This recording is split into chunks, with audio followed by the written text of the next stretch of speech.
Hi everybody. Thank you for coming to this homebuyer workshop. I'm so excited because we actually have a state representative that came down from Sacramento to speak with all of us. CalHAPA is a really important program to me. I've been a real estate agent for 10 years full-time, and before that 11 years in finance. And I've watched home buyers in this county walk into home ownership with a very reasonable program. I've seen home ownership for as little as $800 out of their own pocket. And that's really unusual for our county, even with renting these days. Renting deposit can be anywhere from $3,000 to $5,000. Sometimes it feels like you're buying a property when you're only renting. So, you know, having Leanne here, Leanne Walker, our state representative from Sacramento, is great. My name is Melissa Hunter. I'm a full-time real estate agent with eXp Realty. And this is Chad Cockrell. He is a loan officer, a senior loan officer that is able to do, he's certified with CalHAPA, so he's able to do the program. That's also very important to learn from. Chad? Yeah, we're very excited to have you guys here. Home ownership is essential to your locking in your home price, to creating financial stability, even emotional stability. It's just it's an awesome process. It is hard right now. We recognize that. That's why we're here on a Saturday. You guys are the ones that say we're committed, and you have to be committed right now. You really do. And you will. I can tell you, I've been doing this forever. My entire adult life, I can swear to that. I started this in high school, and I have never had anybody tell me I regret buying a home in 30 plus years. Okay, is it easy? No. Is there challenges? Yes, but the benefits are massive, and that's why you guys are here. We're excited to help you. We're going to try to empower you with education. Obviously, we can go into coaching for you, and then when you guys decide to take this journey, we will help you navigate this. Yeah. I mean, so today, what we're going to do, Chad and I had a lot of conversations about today, about what we want to tell you, and I feel like because of all the years that we've had in this industry, anything that you take away from today from us is going to be beneficial, and we feel like it's worth it for you guys to be here and for us to be able to be up here to do this for you. But what I'm going to be focusing on, of course, Leanne's going to be focusing on the CalHAPA program. She's going to be our first speaker. I'm going to be focusing on talking with you guys about real estate and how the program ties into real estate and the things that I feel you guys will need as first-time home buyers in order to pull all of this stuff off. and then Chad's going to talk about some things too about the lending side. Yeah, I'm going to give you some really good practical advice on how to get yourself poised to be set up in the best possible situation. I'm going to talk to you about strengthening your qualifying ability, but also protecting, and I'll explain what those mean when we get there, because there's kind of an offense and a defensive. It's very similar to a football team. You have offense and defense, and that's how we win. Yeah, renting versus owning is something that we're going to touch on today. I'm going to give you the real, raw, uncut reality of renting versus owning. There are some pros and cons of ownership, and we all know that. If you've been a renter for many years, there's some pros to renting. We're gonna cover those as well. We're gonna address those. So first off, I'd like to introduce Leanne Walker. She's gonna be our first speaker. I'm gonna get off this podium so that we can get started and get it back onto our Saturday.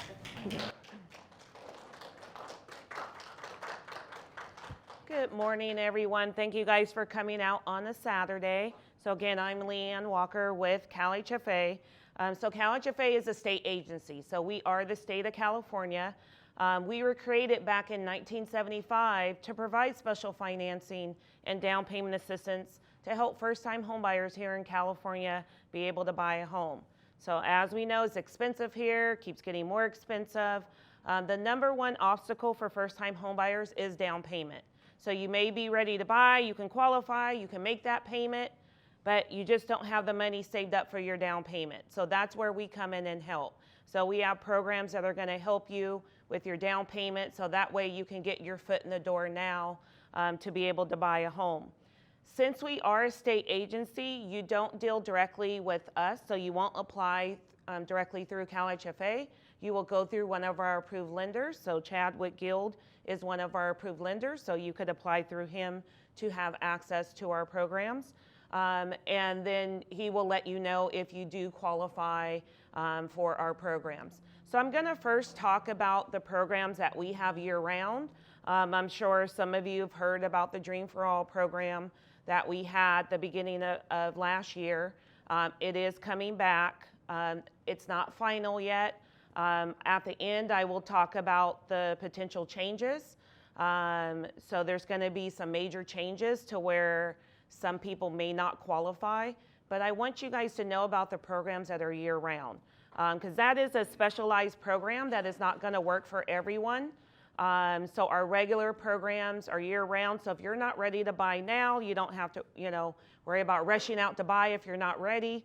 We're going to always have a program. So like I mentioned, we've been around since 1975, so we've always had some type of down payment program.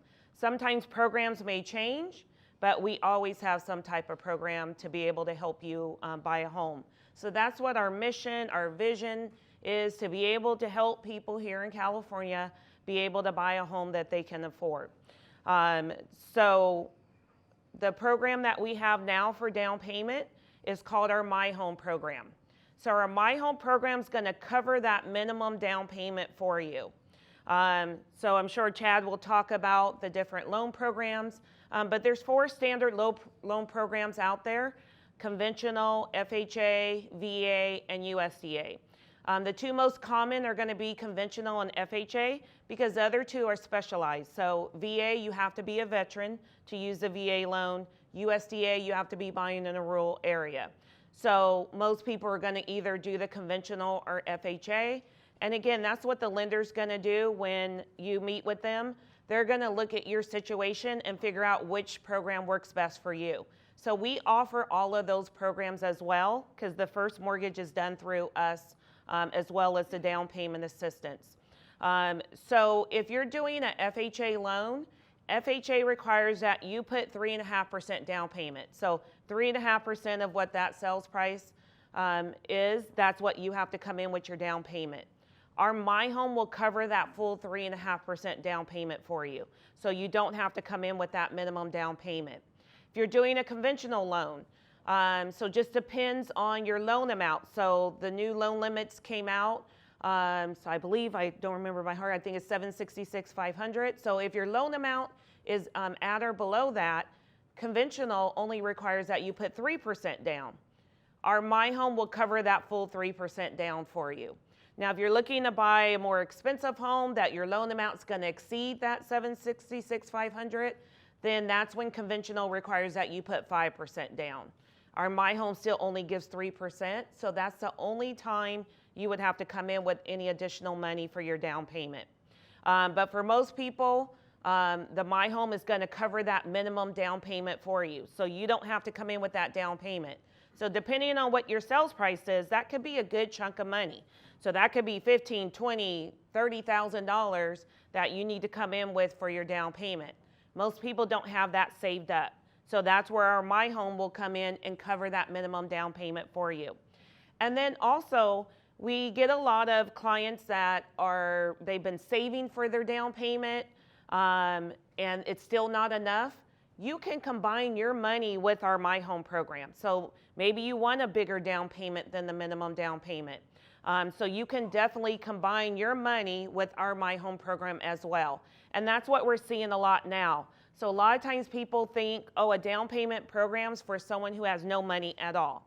So yeah, it's there to help someone who has no money, but it can also help someone who has saved their money. So you have that option to keep that money in the bank, or you can combine your money with our program.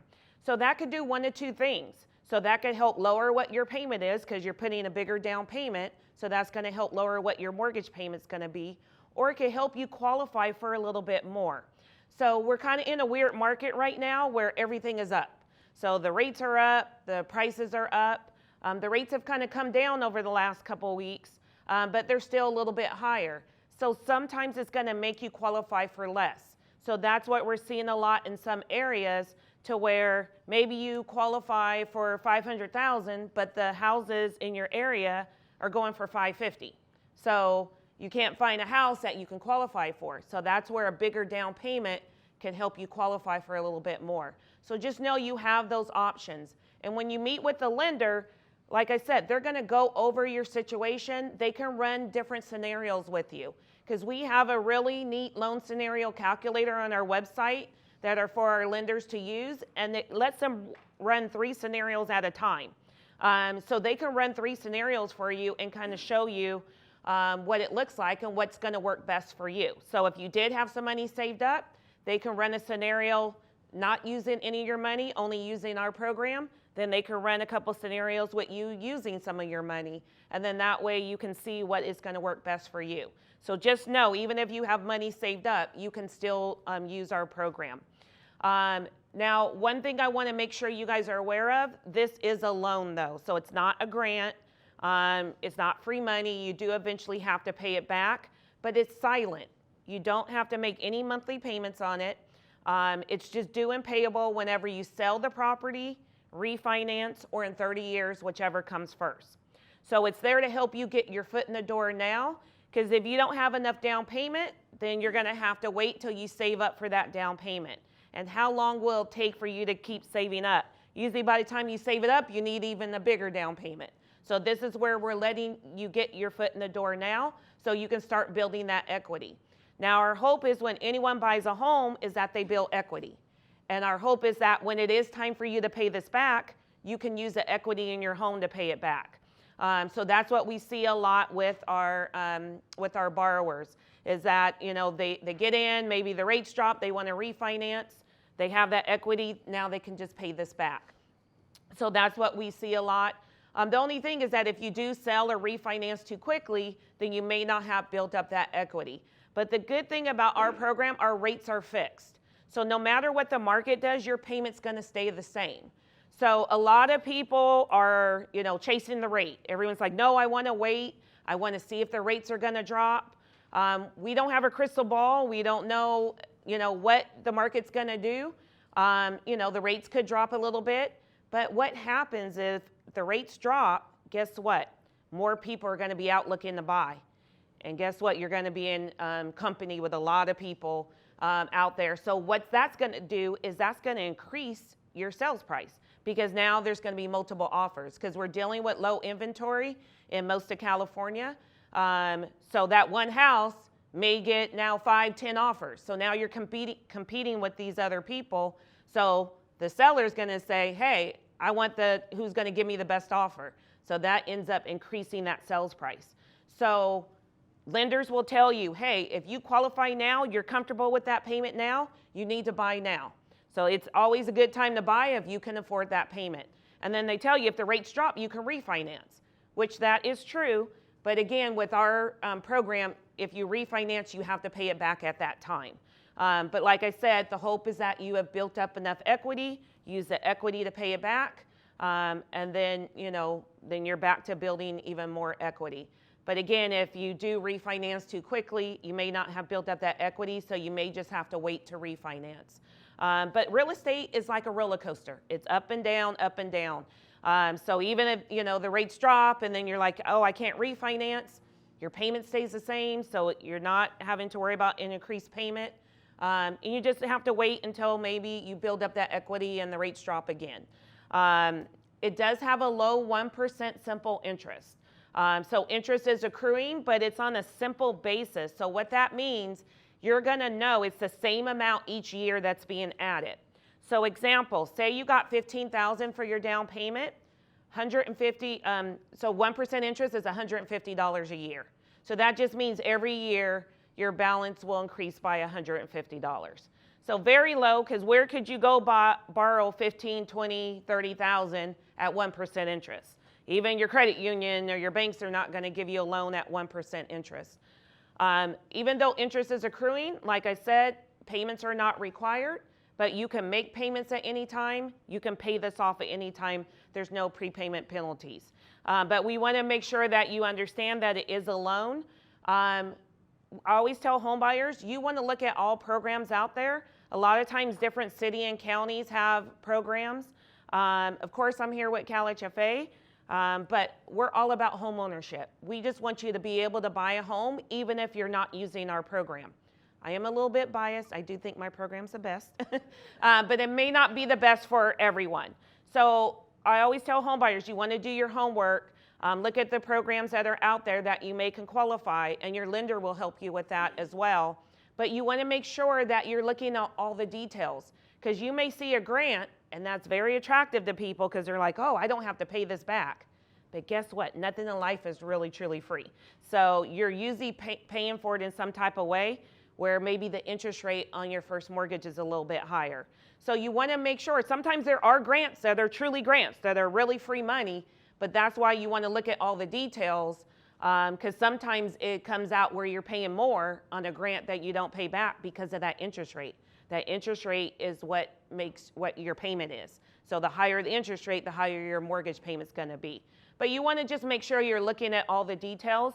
We are never going to hide anything from you, so we want you to know up front so you know what you're getting into, so you know if this is a good program for your situation. So in addition to down payment, you're going to have to pay what's called closing costs. So a lot of times first-time home buyers just think, oh, I need to come in with my down payment, and they don't realize that there's additional cost with buying a home, which is called closing costs. So that's going to be title escrow fees, lender fees, appraisal fees. So there's additional fees that you have to come in with in addition to your down payment. Now it varies from loan to loan. Average we see with our loans may be about 3 to 4%. So you would have to come in with 3 to 3.5% for your down payment, plus an additional 3 to 4% for closing costs. So we do have our ZIP program that will help go towards your closing costs. Normally it's 2 to 3%, but we really only been offering the 2%. The 3% has been kind of sporadic, and it's just due to their interest rates. Because if you do need closing costs from us with the ZIP program, it does make your interest rate higher. So like I mentioned with some of the grant programs, your interest rate's going to be higher. That is the same with the ZIP program. So we're here to make sure you get the best deal. So just with the rates being a little bit higher, this is going to increase the rate even more. So I tell our lenders, try to qualify the borrowers without ZIP right now. So if you do have some money saved up, we're telling you use your money to pay the closing costs and then use our My Home program to cover your down payment. Or better yet, Melissa can help you to see if the seller can credit you some money towards your closing costs. So that is probably the best bet right now, is to try to see if the seller can credit you. That's why, you know, your realtor is going to be the expert on the area. They're going to be able to let you know, hey, this is a property, yeah, we can ask for seller credit. Or she may say, well, no, we probably don't want to ask for anything. Because usually when you're dealing with multiple offers, you want to ask for the least amount so your offer stands out. The good thing, what we're seeing, again, I'm looking at the whole state, so I'm not the expert on certain counties, but just the loans that we have coming in our office now, we're all seeing seller credit. So even if you go put an offer on a home and there's 5 other offers, what we're seeing is all 5 of those offers are asking for some type of seller credit. But again, your realtor is going to be the one to help you out with that. But that's going to be your best bet. Use our My Home to cover your down payment. See if the seller can cover your closing costs. If that happens, you're coming in with no money at all.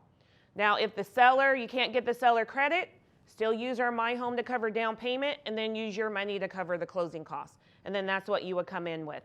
Now, if you just don't have the money, the seller is not willing to help, then that's when the ZIP program will work well for you.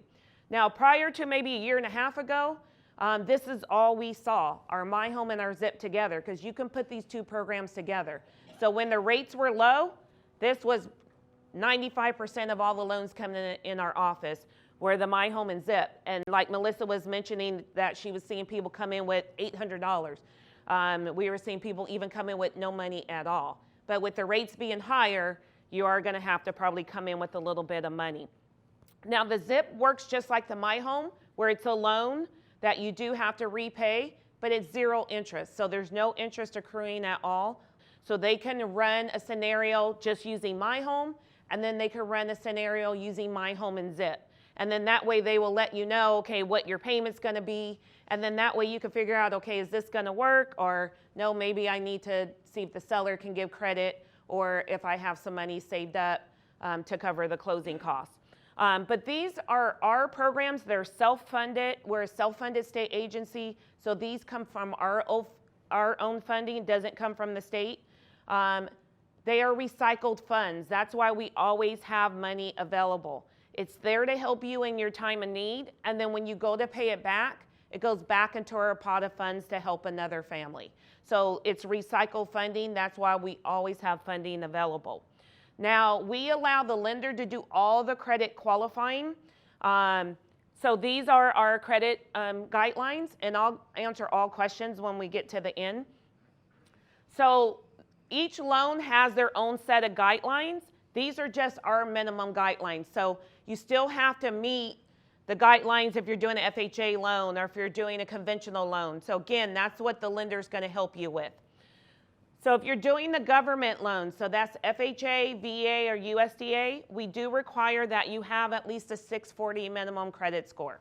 If you're doing our conventional loan, you need to have at least a 680 credit score. We will go down to a 660 on conventional if you are considered low income. And again, the lender will be able to determine that once they get your income documentation if you meet the low income threshold or not. So we want to make sure that you are qualified, that your only issues that you just needed help with your down payment and or closing costs. So we're here to set you up for success. Our goal is to help you get into a home and keep you in the home. So we don't want you to be overextended. We want to make sure that you truly do qualify for this home. We also have what's called a max debt to income ratio. So that's what DTI stands for. And I'm sure Chad might go into this in a little bit more detail. But what it is your gross income versus what your monthly bills are each month. So whatever is reported in your credit report, so if you have a car loan, student loans, credit cards, and then that's going to include what your mortgage payment is. So that's how the lender determines what you qualify for. So your gross income versus what your monthly bills are. So again, we don't want you to be overextended. So the max we want to see is 45%. But we will now go to a 50 if you have a 700 or higher credit score. And again, you will work with the lender. So even if you're looking at this and you're like, oh no, my credit score is lower than that, don't get discouraged. That's why you still want to apply through the lender. They can give you tips on what you need to do to get your credit score up. So a lot of times, you know, people are like, oh no, I already know I don't qualify, so why bother? But if you already know you don't qualify, you're not going to know what you need to do. So 6 months, a year from now, you're going to be in the same situation. So at least reach out to the lender. They can let you know, hey, you don't qualify now, but here's what you need to do to get you prepared to be able to qualify for a home. We do require that you are a first-time homebuyer. Our definition of a first-time homebuyer is someone who hasn't owned their primary residence in the past 3 years. So it's not just someone who's never owned a home before. So if you owned before, if it's been 3 years, you are considered a first-time homebuyer again. And then we do require that you go through homebuyer education, because again, we want to make sure you are educated homebuyers. So the lender will help you with this, but there's a couple different avenues that you can go. We have partnered with a company called eHome if you want to do your training online, or if you want to do in person or over Zoom. You could go to any NeighborWorks or any HUD-approved 8-hour course. The most that we see is the online, because you may not have time to sit for 8 hours on a Saturday in a class. So the online one is self-paced, so that's the one we see the most of. So you could do an hour today, hour tomorrow. There is an additional step after you finish the online. You do have to schedule a phone consultation with a counselor. Whether you do in person or online, after you complete the course, you will get issued a certificate. It's good for 1 year. And we only require one borrower to go through the course. So if a married couple is buying together or families buying together, only one of you has to take the course, because these do cost money. So the online one is $99. The in-person ones can vary. So you just have to check with that agency to see what their cost is. Sometimes you can find some that are free, but the majority of them will cost a little bit of money. So that's why we only require one borrower, because we're trying to keep the cost down for you, because they charge per borrower. So only one actual borrower has to take the course. And we tell our lenders to have you do this as soon as possible. If you're looking to buy in the next 6 months, I recommend you take the homebuyer counseling now. That way it doesn't hold up your closing, because a lot of times people wait till the last minute and you won't be able to close on your loan until you have that completed. So it's good for 1 year. So if you're looking to buy soon, I always say soon as you apply through the lender and the lender tells you, hey, you're qualified, then you want to take that course now. That way you get it out of the way, because it's good for 1 year. But if you're like, oh, I'm not sure when I'm going to buy, it may be a year, maybe later, then you want to wait. Because if you take it now and you wait a year, you're going to have to retake it again. And then we do have income limits. So like I mentioned in the beginning, our program is geared toward low to moderate, but our income limits are actually pretty high to be a low to moderate program. Now, these, I just listed the ones here in Southern Cal, but remember, we are the state of California, so our programs are available throughout the whole state. So you're not limited to just a certain city or county. You can buy anywhere in California. So you can go on our website and get a list of all of the counties. So if you're looking to join me in Northern Cal, you can go on there and see what the limits are for Northern Cal. So this is the maximum. So whenever I pull this up, everyone's eyes get big and they're like, oh, I might as well leave right now because I don't make that much money. So no, you just can't make more than this. So this is the maximum you can make. This is not what you need to make. So if you're buying in Ventura County, you can make up to $244,000 and use our program. Santa Barbara, you can make up to $212,000. San Diego, $231,000. Orange County, $253,000. Riverside, San Bernardino, $187,000. LA County, $194,000. Did you want to say something? I wanted to say something, you guys. The reason why I was so passionate about bringing Leanne out here, look at these income limits. We are allowed to make more money than Los Angeles County, Santa Barbara County. And you know it costs more to live in Santa Barbara than it does to live in Ventura County. Ventura County is as much as almost Orange County. Yes. They want us to use the funds, and it really breaks my heart that we're not using the funds as much as we should be, because most of us can qualify for that. Yeah. So yeah, our limits are actually really high.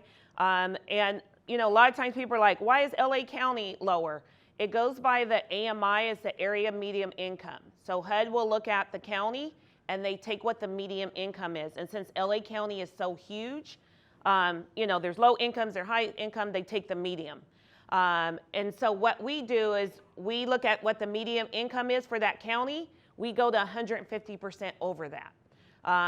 So a lot of times, a lot of low income programs, they only take 80% of the AMI.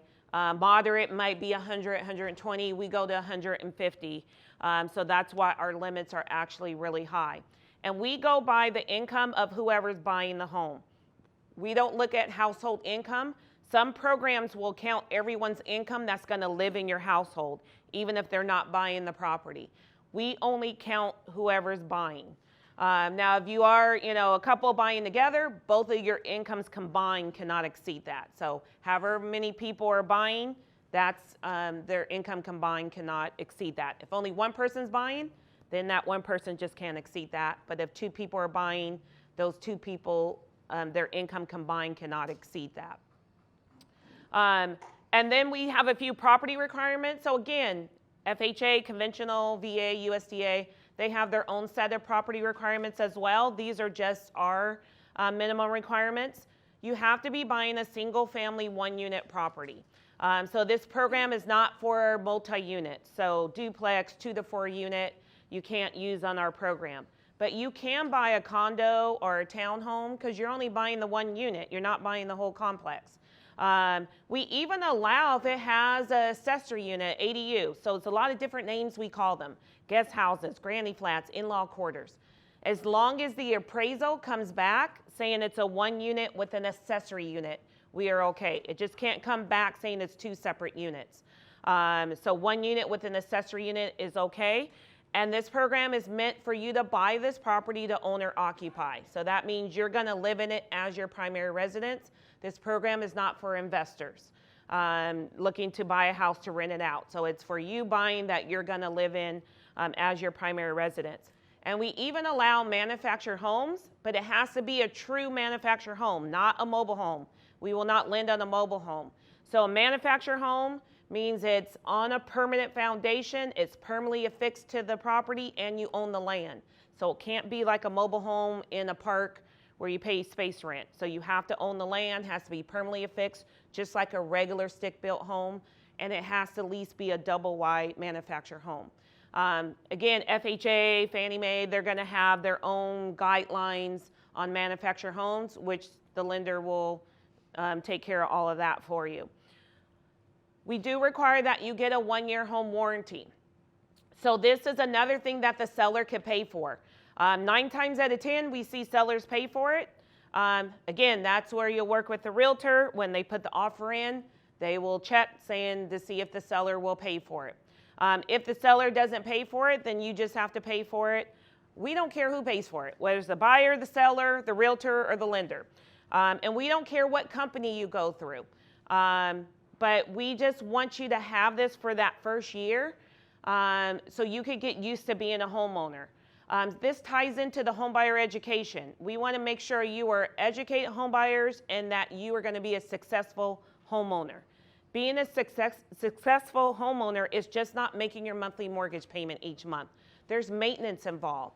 Things are going to break. So if you're renting now and something breaks in your home, what do? You call your landlord, right? And they come and fix it. So that's probably the one benefit of renting is that you don't have to worry about if something breaks. But when you own the home and something breaks, you are your own landlord. You have to get it fixed.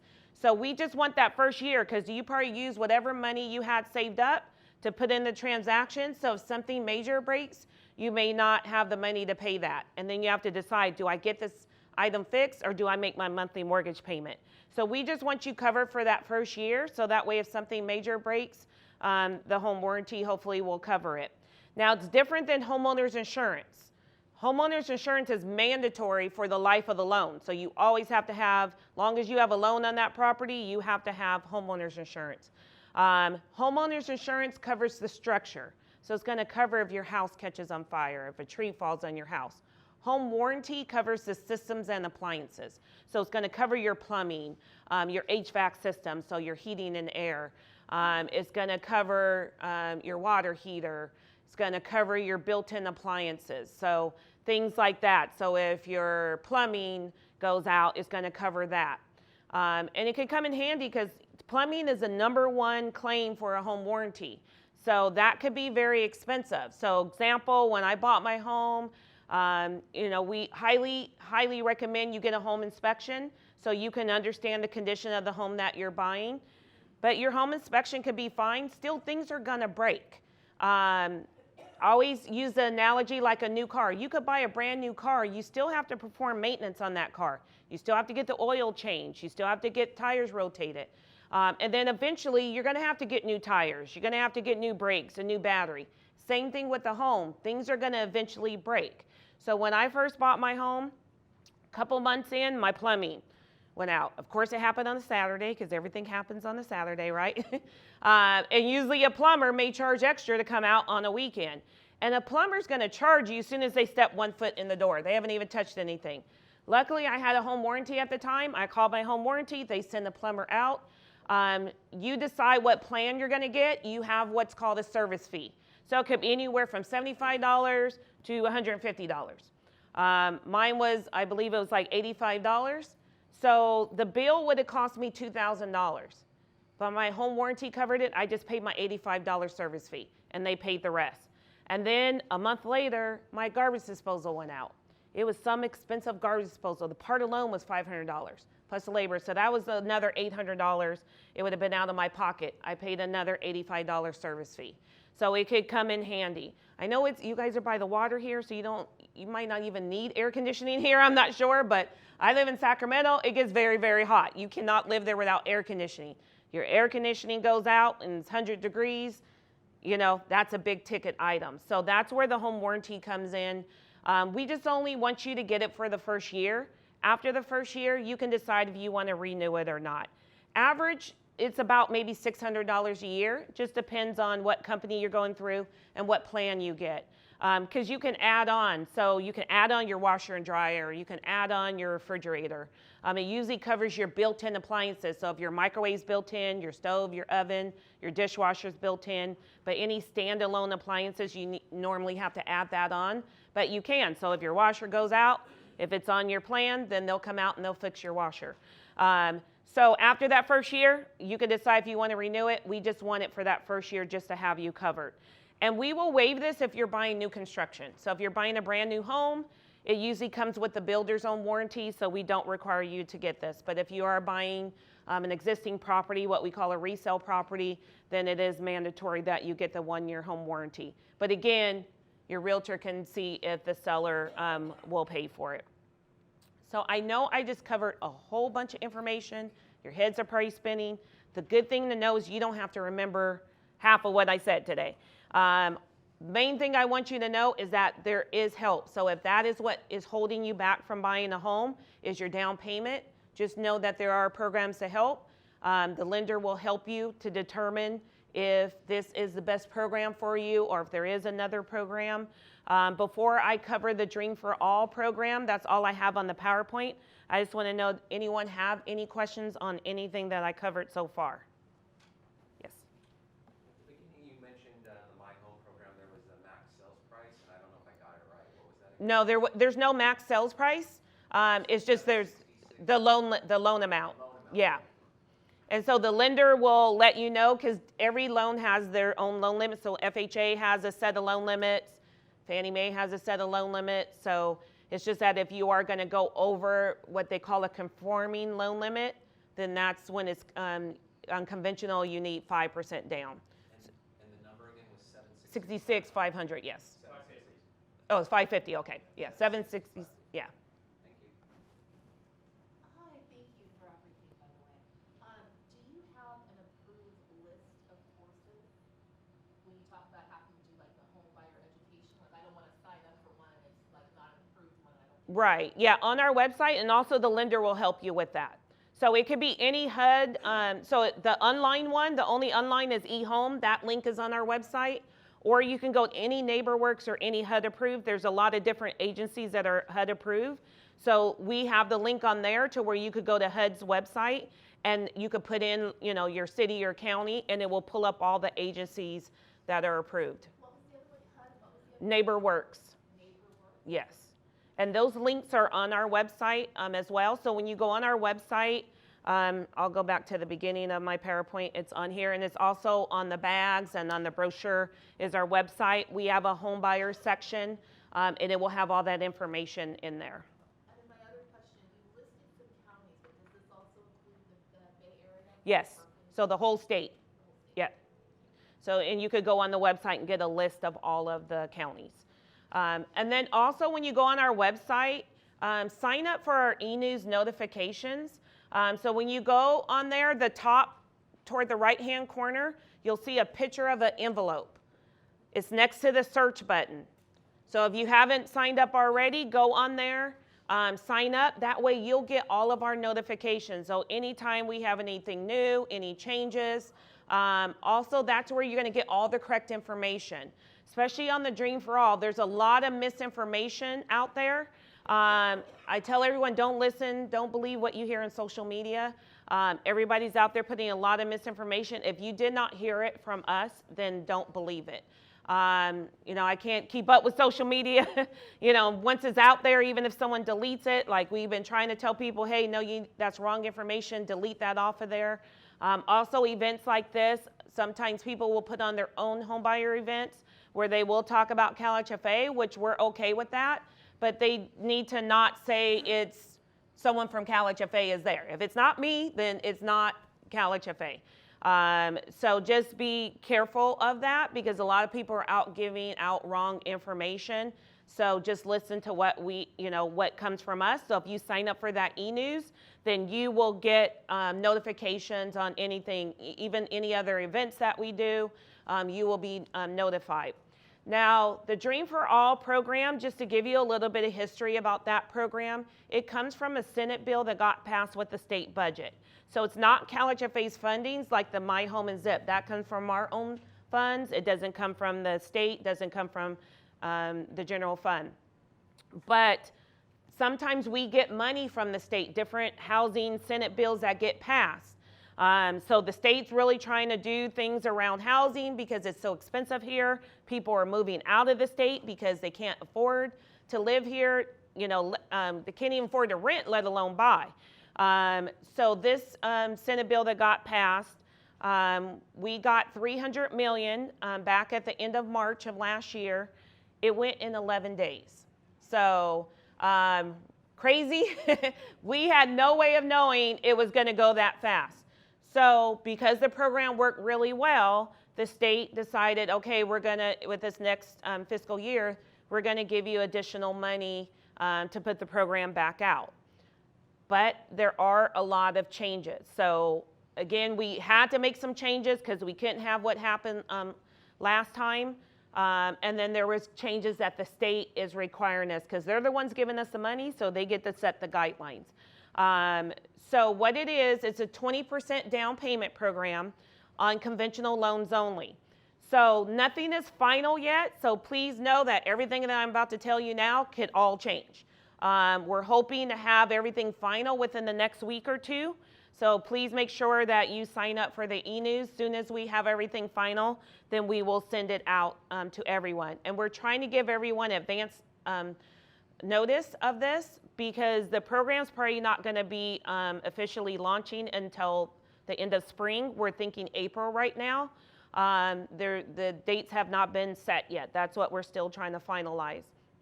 But we want people to know now, especially if you do have credit issues, because a conventional loan is harder to qualify than an FHA loan. So that way, that is going to give you time, so by the time April does come, you'll be ready to be able to buy. But it's a 20% down payment, but it's a shared appreciation loan. So that's one thing you want to make sure that you do understand that. It's not as bad as what it sounds like, but you do need to understand the details of it. So the shared appreciation, so like I mentioned, benefit of owning a home is building equity. So say you bought the home for $500,000. So we gave you 20%, so we gave you $100,000 to put for your down payment. So now your payment's only based off of $400,000. Even though you bought the home for $500,000, you put $100,000 down, so that makes your payment lower. Also, it avoids mortgage insurance. So when you don't put 20% down payment, you have to pay what's called mortgage insurance. And that could be pretty pricey each month. That could be $200, $300, $400 a month.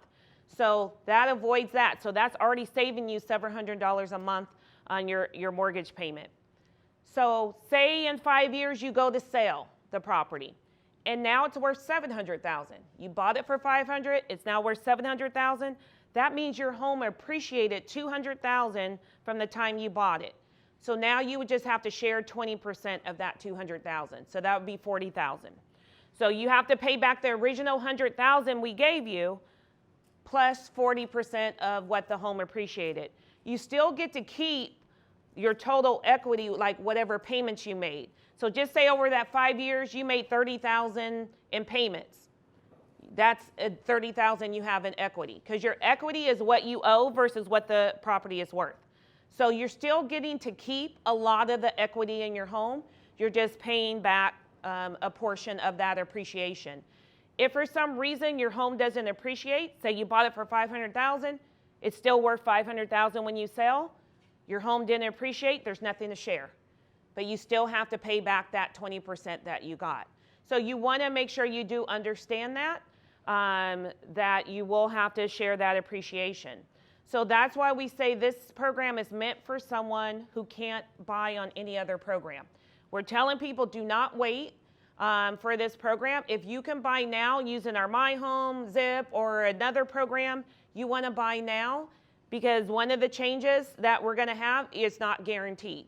So you don't want to wait, but this program is meant for someone who this is the only option for them to buy a home. They need that bigger down payment to be able to qualify. Because again, it's going to help you qualify for more. It's going to save in your monthly payment. We were seeing in the first round, people were saving like $700, $800, $900 a month on their mortgage payment. So just imagine how much you're saving, putting that 20% down each month, times just say 5 years, you save more than what you probably have to pay back. So it just varies. The only downside is that if you do go to sell and now the property is worth less than what you bought it for, now you're in a short sale situation.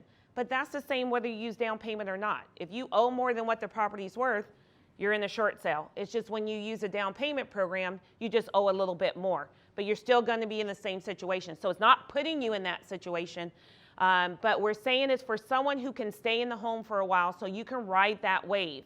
Like I said, real estate's like a roller coaster. It goes up and down, up and down. It always corrects itself.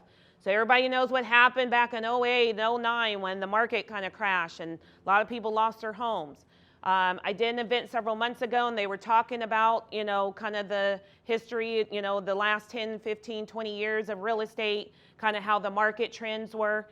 And the person that was presenting information said, had those people that lost their home in 08 and 09, had they been able to hold onto that house for 6 more years, it recovered.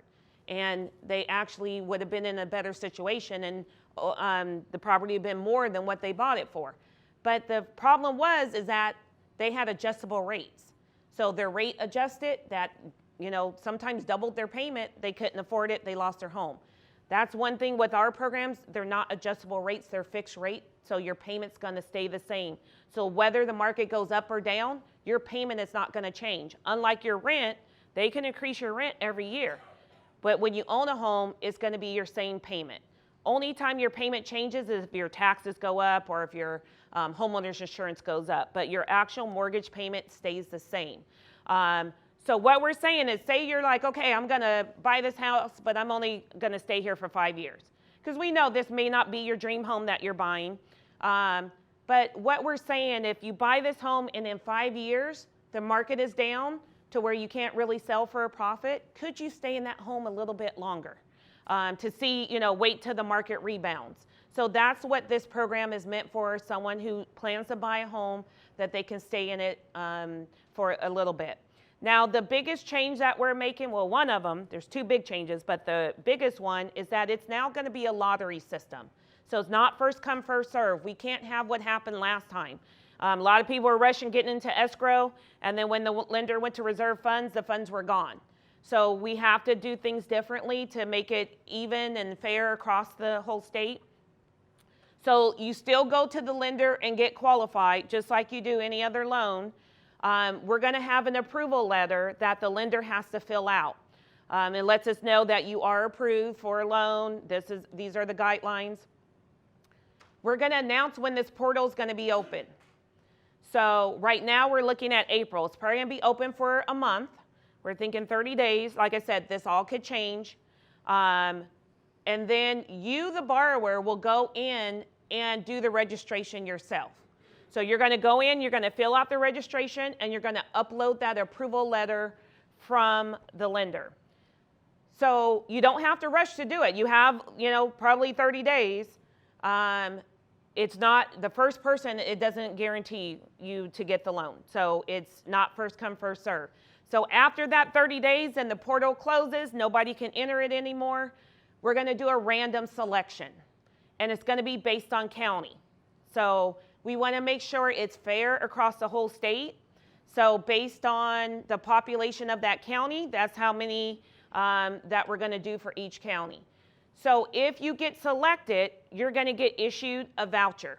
That voucher is going to allow you to shop for a home. Right now we're thinking 90 days. So you'll have 90 days to find a home.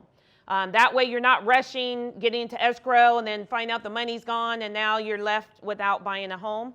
This way, this is going to give you that comfort of knowing, okay, I got selected. Now I can go out and find a home. Especially with it being low inventory, it may take you a little bit of time to find a home. Also, that's going to let the seller side know you got selected. So we're telling, your realtor you give a copy of that voucher to your realtor. So when they put the offer in on the home, they can submit a copy of that voucher. Because there's a lot of agents that got burned last time because they accepted this offer, but then when the lender went to reserve the funds were gone that quick. So now that deal had to fall out. So a lot of realtors are like, oh no, they see Dream for All, they want to run.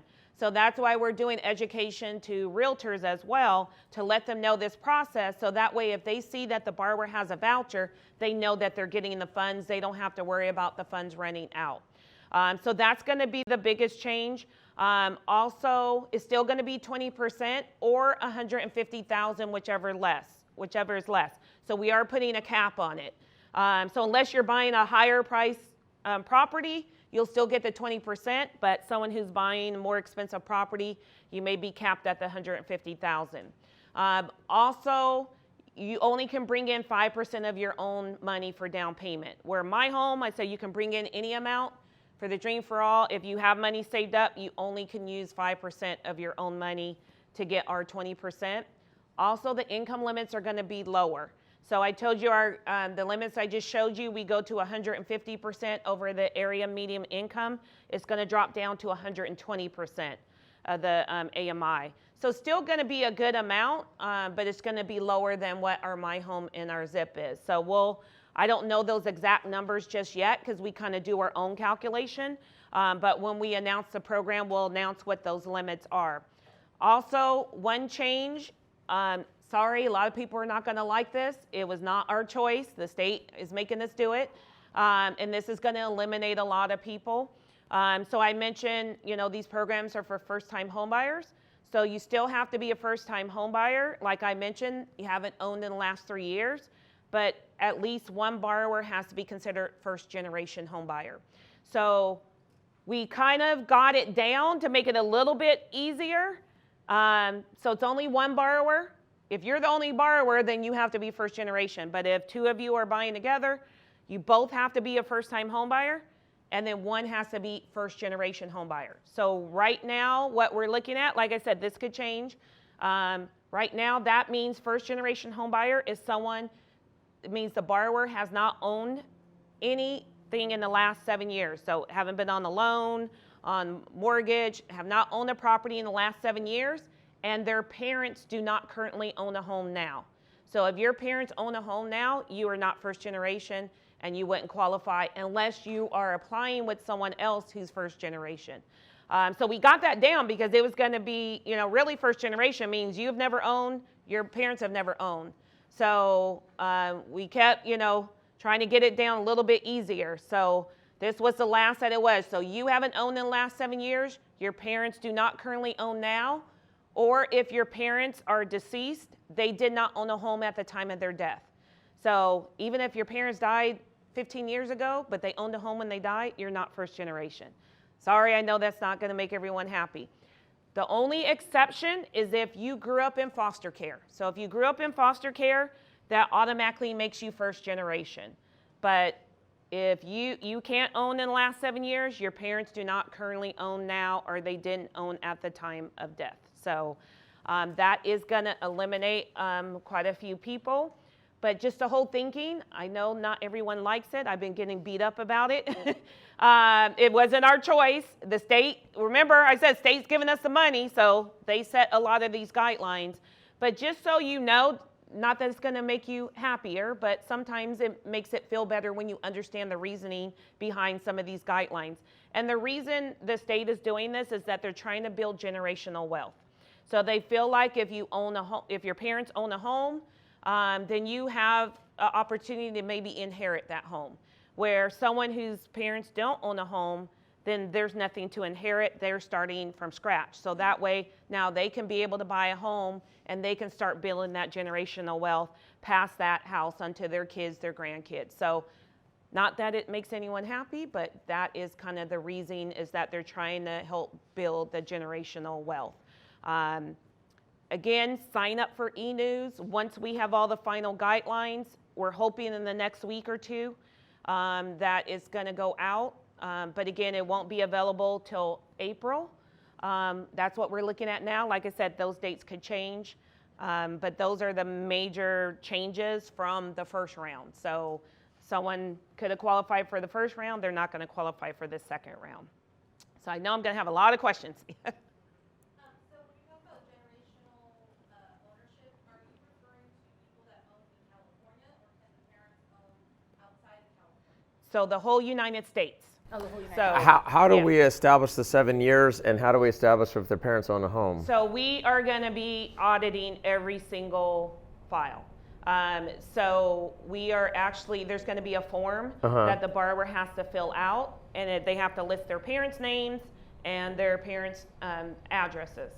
And we are going to have an investigation company that is going to check all of that. They'll do the 7 years, so we're not doing 7 years tax returns and all that? No, we don't need Okay. the tax return. Okay. So just the lender, yeah, you'll do that by, the credit report, all of that. Yeah, our normal stuff. We were documenting the first-time home buyer with the 3 years tax returns, no interest on the tax returns, no interest deduction. Yeah, we don't look at that anymore. We Okay. don't even collect tax returns because with the new tax laws, with the standard deduction, sometimes the standard deduction is higher than, so even on their taxes don't show that they own a home in some cases. What if they so- co-sign for a parent, or No. actually that wouldn't make sense, or co-sign for a sister? No. They're off, they're done. Yeah, they're off Yeah, for okay, Dream for thank you. All. Okay. Now, my home, long as you can prove that they live somewhere else, but Dream for All, no, if they're on any mortgage, any title, any ownership at all for the last 7 years, then it disqualifies them.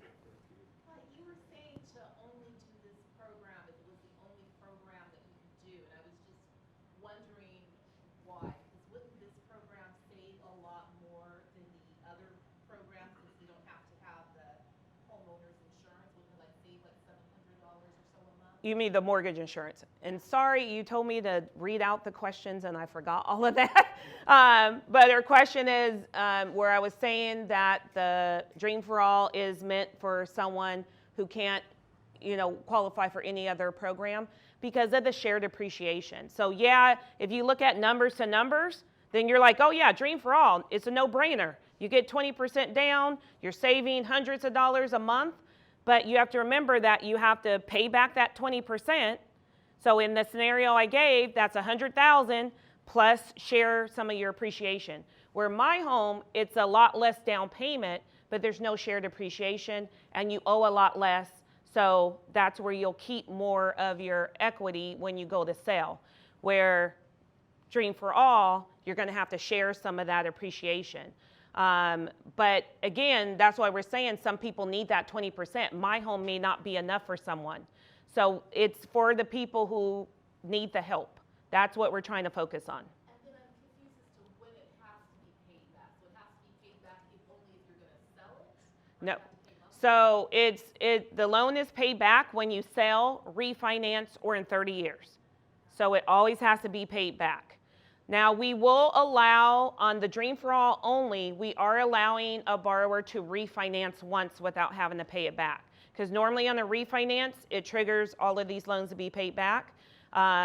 But there's guidelines. You have to have made a payment for 12 months, so it has to be after a year. The interest rate has to be a certain percentage lower. So there's certain guidelines where we will allow you to refinance once, but normally any type of transfer. So if you sell, refi, or 30 years, you pay it off, then that's when it's due and payable. So it's just when you pay it back, it's just the 20%, there's no interest, right? Correct. There's no interest on that 20%. Basically, the interest is in the shared appreciation. So, but yeah, there's no interest accruing on that 20%. So if you got 100,000, there's no interest on that 100,000. What was the percentage again on the shared appreciation? 20%. Yes. Talk about single owner-occupied residence. About land that you would build single owner home on. Would that be qualified? Well, we don't do that. You're talking about to build on the land that you own? Right, if you had land and you were going to build a home on it. You wouldn't be able to use our program because that's basically a construction loan. We don't do construction loans. So you would have to find another program for that. Buy land specifically. No. You mentioned 120% AMI. Yes. Do you know if that's going to be adjusted for No, we don't do household size. So it's going to be one limit for regardless how many people are living in the household. Yes. Hi, you mentioned not having to repay the share appreciation amount if you refinance, correct? No, you do have to pay it back, but we're allowing we're allowing you to refinance once, and then you don't have to pay it back at that time. But you still always have to pay this back. It's just that normally on a refinance, you have to pay these back. But we're allowing you to refinance once. Then if you refinance again, that's when you pay it back, or if you sell, or 30 years. Can you pay it back at any time without penalty? Yes and no. So you can make payments on the Dream for All. You can make payments, but once you pay it off, it triggers the shared appreciation. So you want to make sure if you're not ready to share the appreciation, don't pay it. You can pay it down. You can make as many payments as you want. Just don't pay it off. Once you pay off that 20% loan, then automatically you'll have to do the shared appreciation. You're always locked into shared Yes, you appreciation, always. no way around. Right, right. Okay. You were saying about parents. So if your parents' property is in a trust, It doesn't matter. They own a property. Yeah, yeah. So just to understand, when it comes to the income, is it based on just who's buying? Yes. It's just based on. Yep. It's based on whoever's buying. And then we go by what the lender uses to qualify. So the lender's going to know as soon as they qualify you if you meet our income limits or not. So we go, that's the good thing about our loans. We allow the lender really to do all their credit qualifying. So they're going to know as soon as they qualify you. That's why it's good to go with a lender that knows how to do our programs, because they're going to be able to let you know right then and there, okay, yeah, you meet CalHFA's guidelines. And if you have like a step parent that is not listed as a parent on any document, So we're looking at like biological or adoptive. So if that step parent adopted you, then that's considered, but you want to look, it's your biological or adoptive parents is what we're looking at. so my daughter, she's probably going through your program so that she can buy a home. Now, if she buys a home, she's my daughter, that means that I would no longer be. No, because that's not your parent. So even though kids think they're our parents these days. But so no, that wouldn't affect you if your daughter owns. Yeah, it only would affect your daughter if you own. So if you bought a home, then now that disqualifies her. So She's going to qualify before me because I'm paying for Columbia's student loans. yeah. Hey, I know the feeling, but that's the benefit of owning a home. I use my equity to put my daughter through college. So, but yeah, it's only your parents. Yeah, so it's not your whole family or anything like that. So you'll be fine with that. I think it's my last one.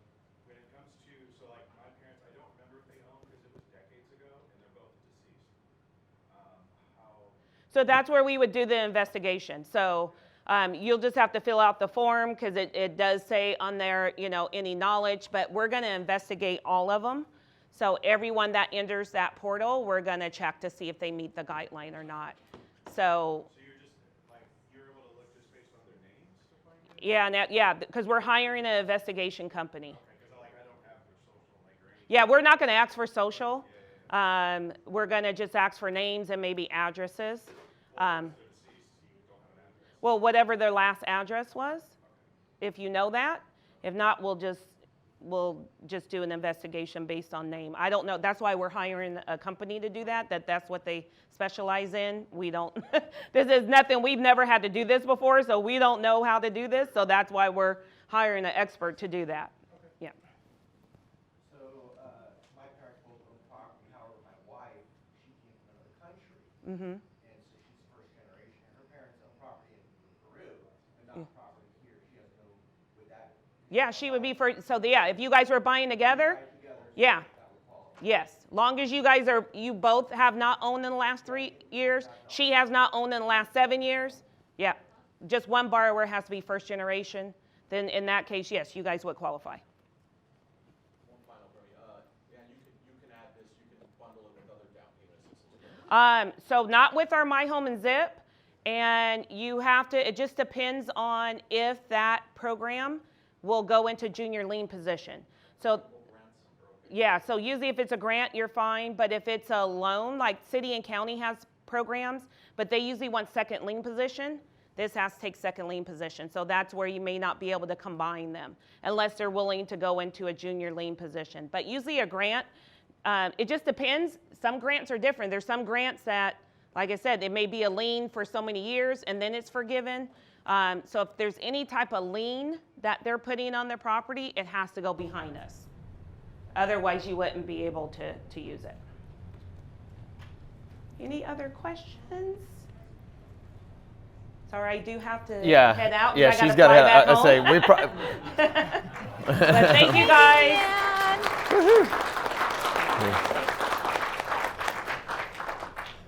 You did an amazing job. Oh, thank you. Thank you, Leanne. Yeah. And the good thing is that you guys don't have to remember much of what she said because you're going to have. Right, you're in good hands. You're in good hands. Guild has been a lender of us with us for a while, so you'll be in good hands. So any questions, Chad will get you. Okay, thank you. Yeah. Yeah. Then let's just go right in. Yeah, that'll speed it up. There you go. Should pop right up. Give it a second, and here it's coming. Okay, so we're going to do something really fun now. Now that we got all this finance stuff in our brains, we're going to talk about rent versus buy and what real estate agents do for people. So one of the things that I discovered in doing this career for 10 years is that we have a lot of terms that people don't understand. We talk a language that you don't normally talk. And you sometimes don't even really know what real estate agents do. Well, in the process of purchasing a home, to be a first-time home buyer and purchase a home, it'll take you anywhere, well, Trulia.com says this, it'll take you anywhere from 4 weeks to 6 months to buy a home. So what that means is I become your best friend for 6 months. And you're going to hear from me and have phone calls from me. We might even have a cup of coffee together or a lunch or a dinner. And I'm pretty conversational, so I hope you guys don't mind that. But, I don't do it alone. I don't do it alone. This is myself here. Professional photography does wonders. Micah is right here in the back. She's a part of my team, and she's my inside sales representative. What this means is that she answers phone calls and so that you guys never feel alone. So in the process of purchasing a home, it's like this. It's like a roller coaster. Have you ever done something you've never done before? You kind of feel your stomach kind of moving, and sometimes you toss and turn at night, or you have some disagreements about what's going on, and you want a live person on that phone. So between myself and Micah, we get all those phone calls answered.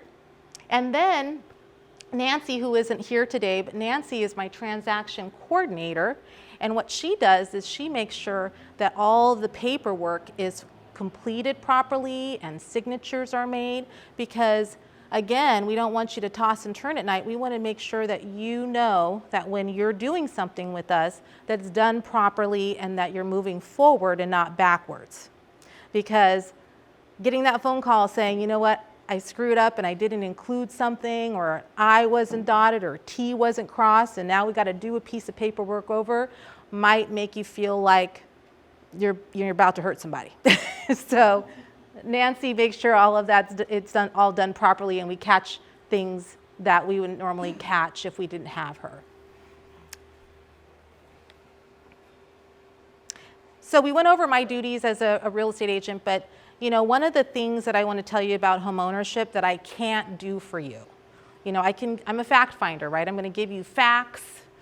You're not going to be alone in this journey. We're going to be able to answer all your questions, but there's 2 things that I know in real estate that I can't do for you.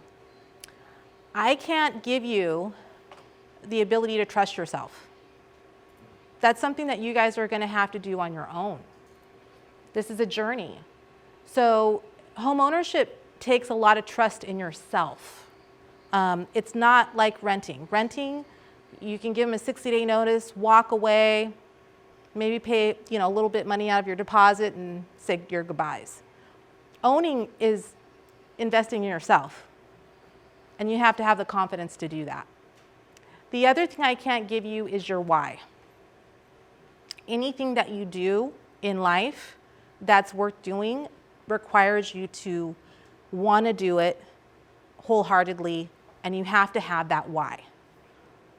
I can't give you that why. You have to give yourself. So I'm sure, as you know, first-time home buyers, you guys know the value of home ownership, but you guys have remained renting for a reason.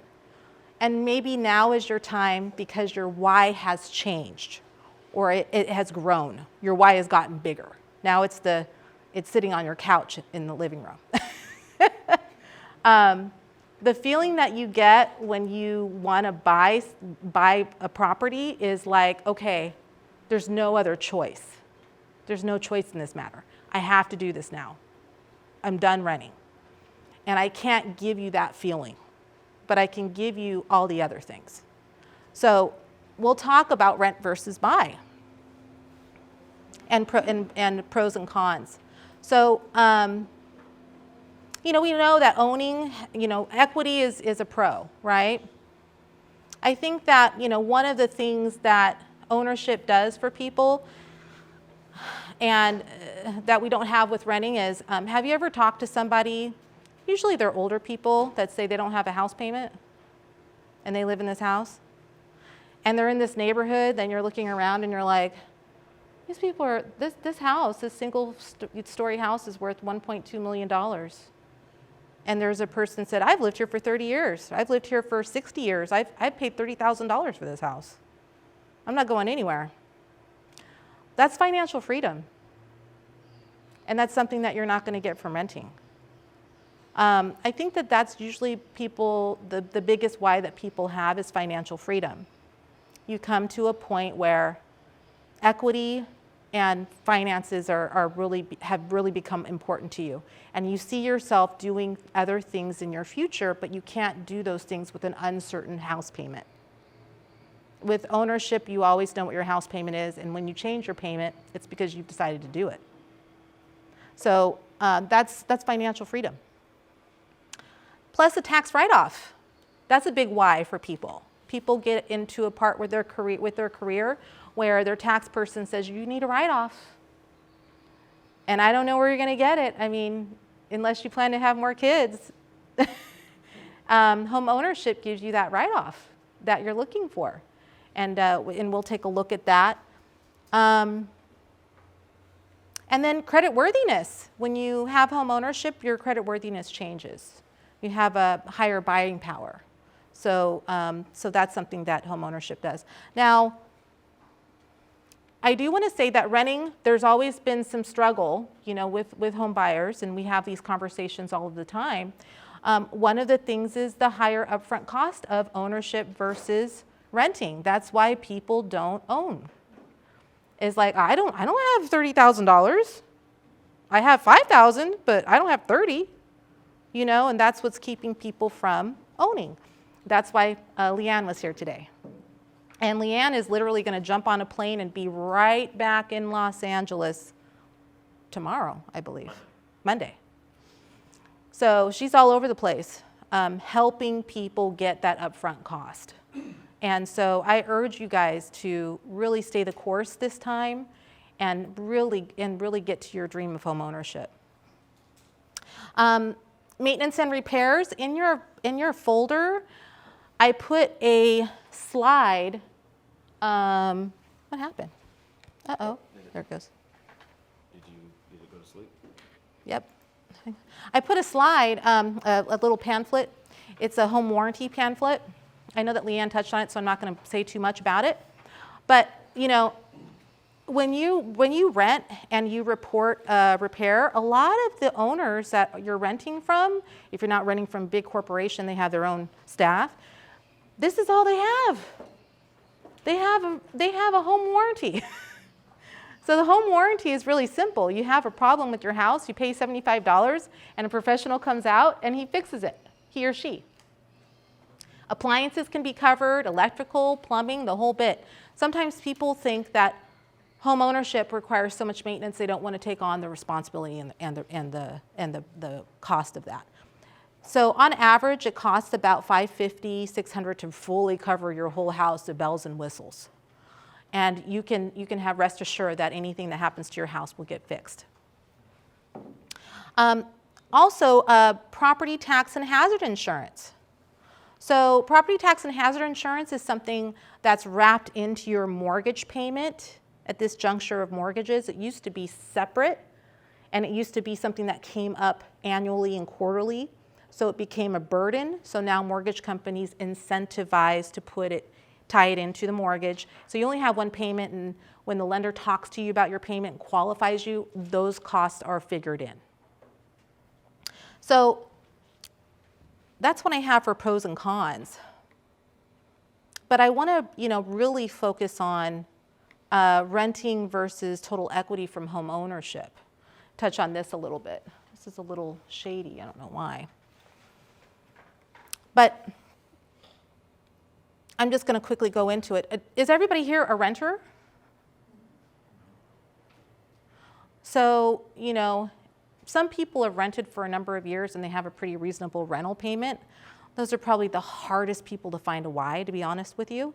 Because if you've been renting for 10 years from somebody and they're charging you $2,000, and then, a realtor is going to walk in and say, well, you can own something, it's going to be $3,500. You're like, I've never paid more than $2,000 for rent. I'm not doing that. Finding your why out of that is going to be very difficult. I don't know if it's a good thing or a bad thing when a person is making an underpayment, because when things change, it's going to be pretty scary going into the regular rental market.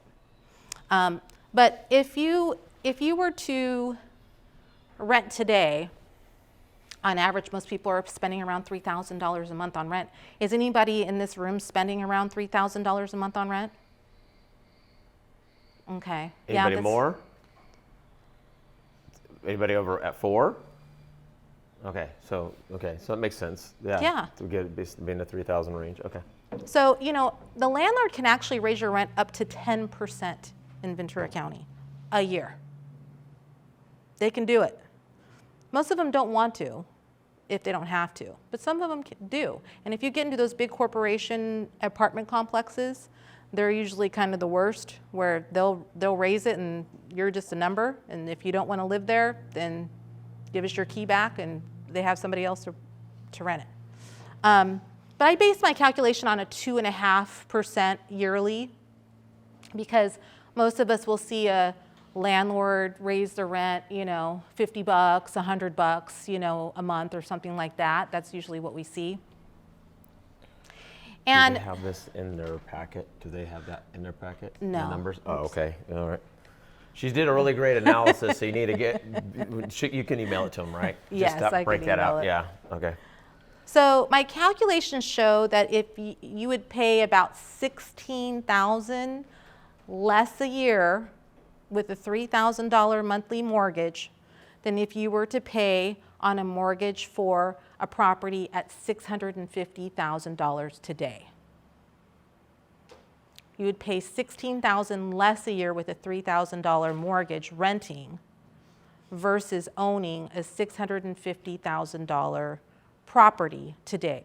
Yes? But there aren't really any homes that you can buy for $650,000. There is. There are. There is, yeah. There are condominiums, townhomes. There are even single-family residences. And I have examples of that in the next slide. But that's a good question. But $650,000, I based on that factor because I think that under that amount, you would likely be working into maybe a very small, tight squeeze and a space that you're not normally used to living in if you're not just starting out, if you've been renting for quite some time. And sometimes that weighs out your interest in owning. But $650, you can get some pretty nice spaces around here, and I'll show you some examples. Now, I'm saying this because it's the truth. And this is what keeps people from ownership, is the difference in monthly payment. Now, we have the down payment covered, right? CalHalf is going to give us the money for the down payment. But let's address the fact that we're $16,000 different a year on renting versus owning. That's another hurdle that we have to get over. So, that means that you have to come up with that money. Now, where do you come up with that money? Well, that's what Chad and I are here to help you with. We determine how you make up that gap. One of the things that you can do to make that gap up is you can go to your tax person and work on your tax deductions, like I had mentioned. It's a tax deduction to own a house.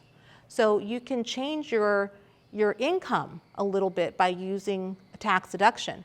401k or retirement, some of these retirements allow you to borrow against the amount that you have in those in order to have home ownership in real estate. So, there's some ways that we can come up with that amount. My suggestion is that if you're renting and this is what's scaring you is the difference in payment, because the difference in payment is quite a bit, I would definitely urge you to start paying yourself on a side account some money, just putting it aside and pretend that you own. And see where you're comfortable, where you're really comfortable in. Like say, for example, you have a rental amount of $2,500. Put aside $500 a month and see if you can still make it. See if you're still buying the same food, you're still driving the same car, you're still putting gas in your car. So that when you get into that home ownership position, you know how that feels to make that extra payment and you know where you're comfortable making that extra payment. Because if you're paying less than $3,000 a month, you're going to have to start getting yourself comfortable with making a payment like that. Does that make sense? You have a question? Is that calculation including the tax, or if you're going to pay on a $650,000 house, it's going to be probably, what, $10,000, $12,000 a year in addition? Yes. So Yeah, that's actually. that tax that you're going to pay too, right?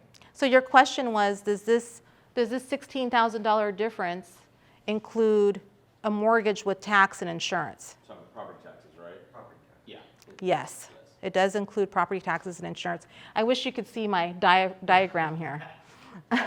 But what this diagram clearly says is that if you were to buy a $650,000 home and you had a rental of $3,000 a month, just as an example, it would take you about 4 years to break even and start paying yourself.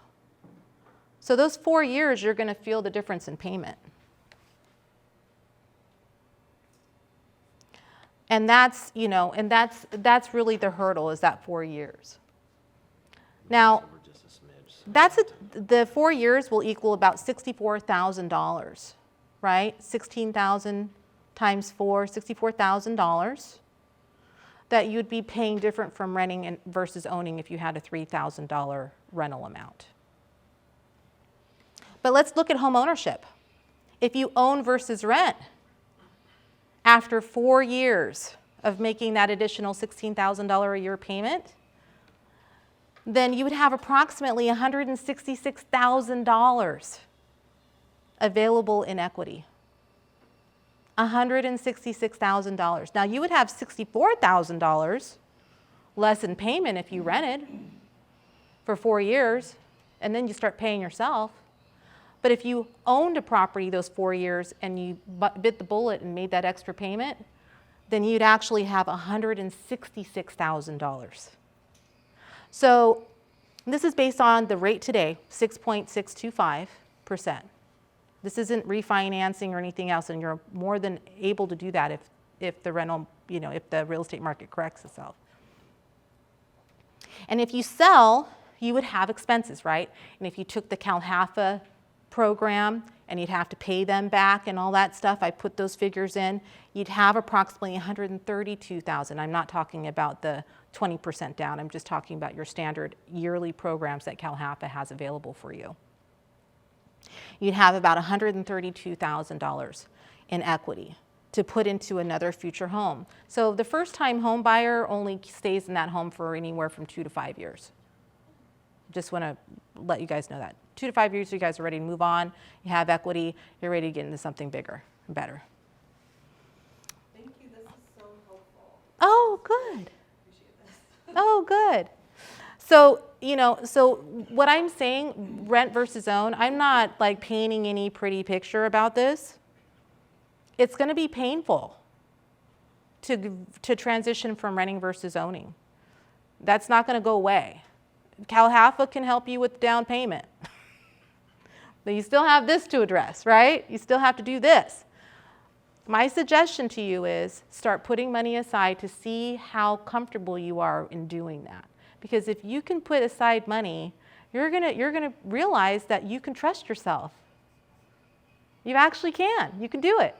Now, how many times have I helped out home buyers, or first-time home buyers?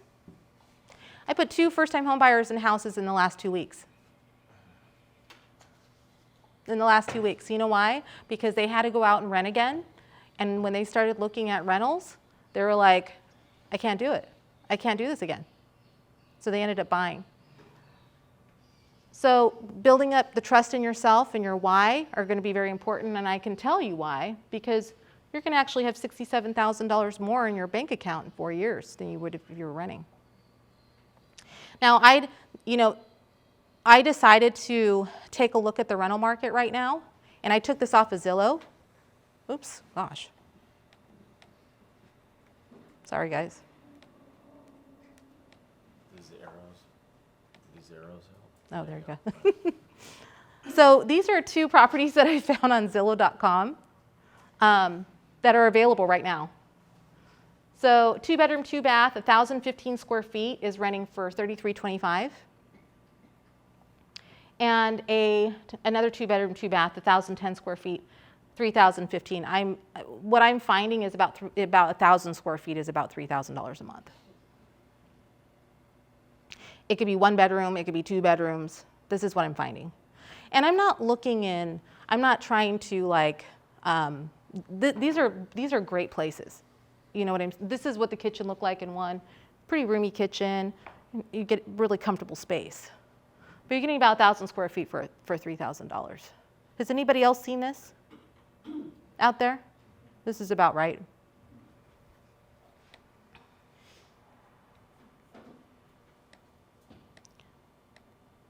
This is what you can get for $650,000 in Ventura County. This is actually in Ventura, single family home with a 2-car garage and a driveway and a backyard and a front yard.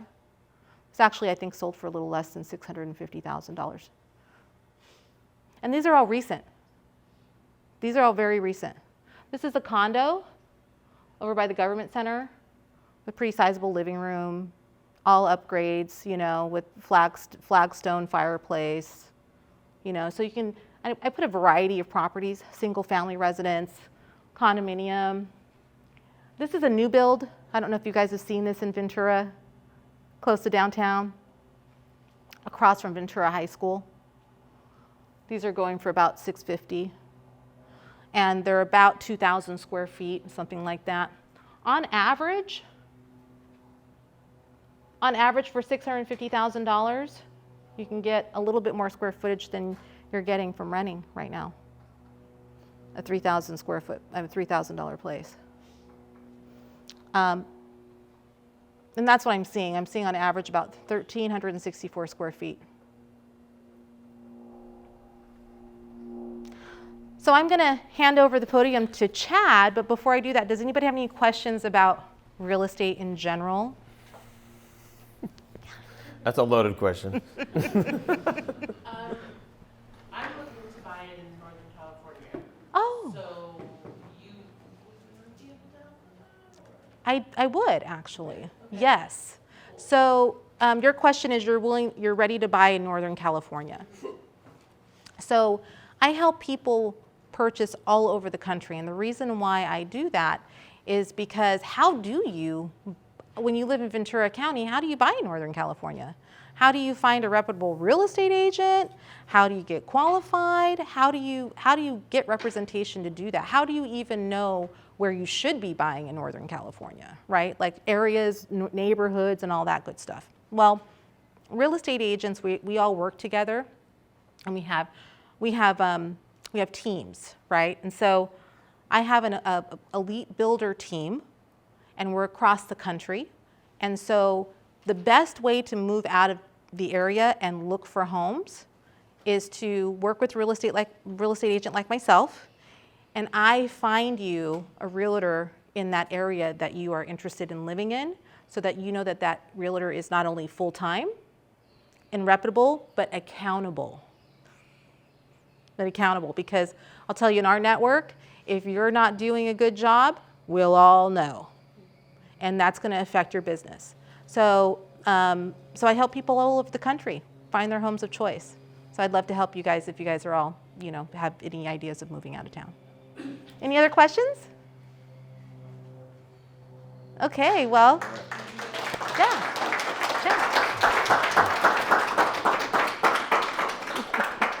All right, guys, so real quickly, I know we've been here for an hour and a half. You're starting to get hungry. You've had a lot of information coming at you, but I want to give you some talking points to get you ready for buying. Now, one thing I could sell a lot easier than loans is time machine rides, okay, for you and for me. Anybody wanted a time machine ride to the real estate market 5 years ago, right? And one of the biggest frustrations I have as a lender is I wish I could meet every one of my buyers 6 months before they applied for a loan, okay? The internet has a lot of information, but it doesn't have a lot of wisdom, okay? So I'm gonna go through some talking points, and don't worry, you don't have to take notes because I have it all here for you, okay? But I want you to hang on to this because I want you to refer back to it if you have questions. And I even have a special email. My card has my corporate email, but I have chad@loansbychad.com, so you can get a hold of me a little bit. I see those faster, and there's no junk mail going to that email. All right, so there's two parts to it. We want to strengthen your qualifying ability so you get access to best programs and pricing. For example, you saw on the conventional 680. On the government, you need 640 for Cal HFA. Some of you might go, oh, I'm only at a 620. So we want to get you strong enough to be able to do that. So one thing we're going to tell you is consult sooner than later. If you're thinking you're going to be buying in the next 6 months, we say give us a call. Do not be shy. Let us at least get a ground level where you're at on your credit, your income, your assets. I can set up a custom coaching plan for you.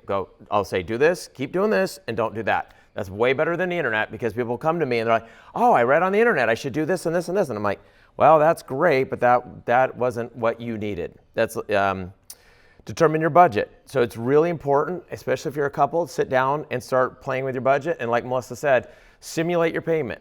If you say, you know what, I'm paying $2,500 in rent, but I think I can stretch it to $3,500, see if you can save $1,000 a month. Start simulating it. Get used to paying out $3,500. Credit monitoring service. I highly recommend getting hooked up with Credit Karma or CreditWise. Just so you know, there's 49 different scoring models. Credit Karma is going to tell you this, and you're going to come talk to Chad, and I'm going to say it's 20 points lower, and you're going to be like, what happened? Nothing happened. It's just a different way of analyzing the numbers, but at least these services will tell you, give you an idea what your credit score is and how it's trending. So if you're on Credit Karma and you go, I got a 786, I'm like, oh, good, then I'm going to knock off 20 points, you're good to go. And it'll give you some advice on how to improve your credit. Award letters. So if you get like Social Security or you're getting some kind of pension, it's a good idea just to get that ahead of time. So then, because sometimes I'm told, like right now, we just opened an escrow. We're doing a 14-day escrow. These people had to have their paperwork in order.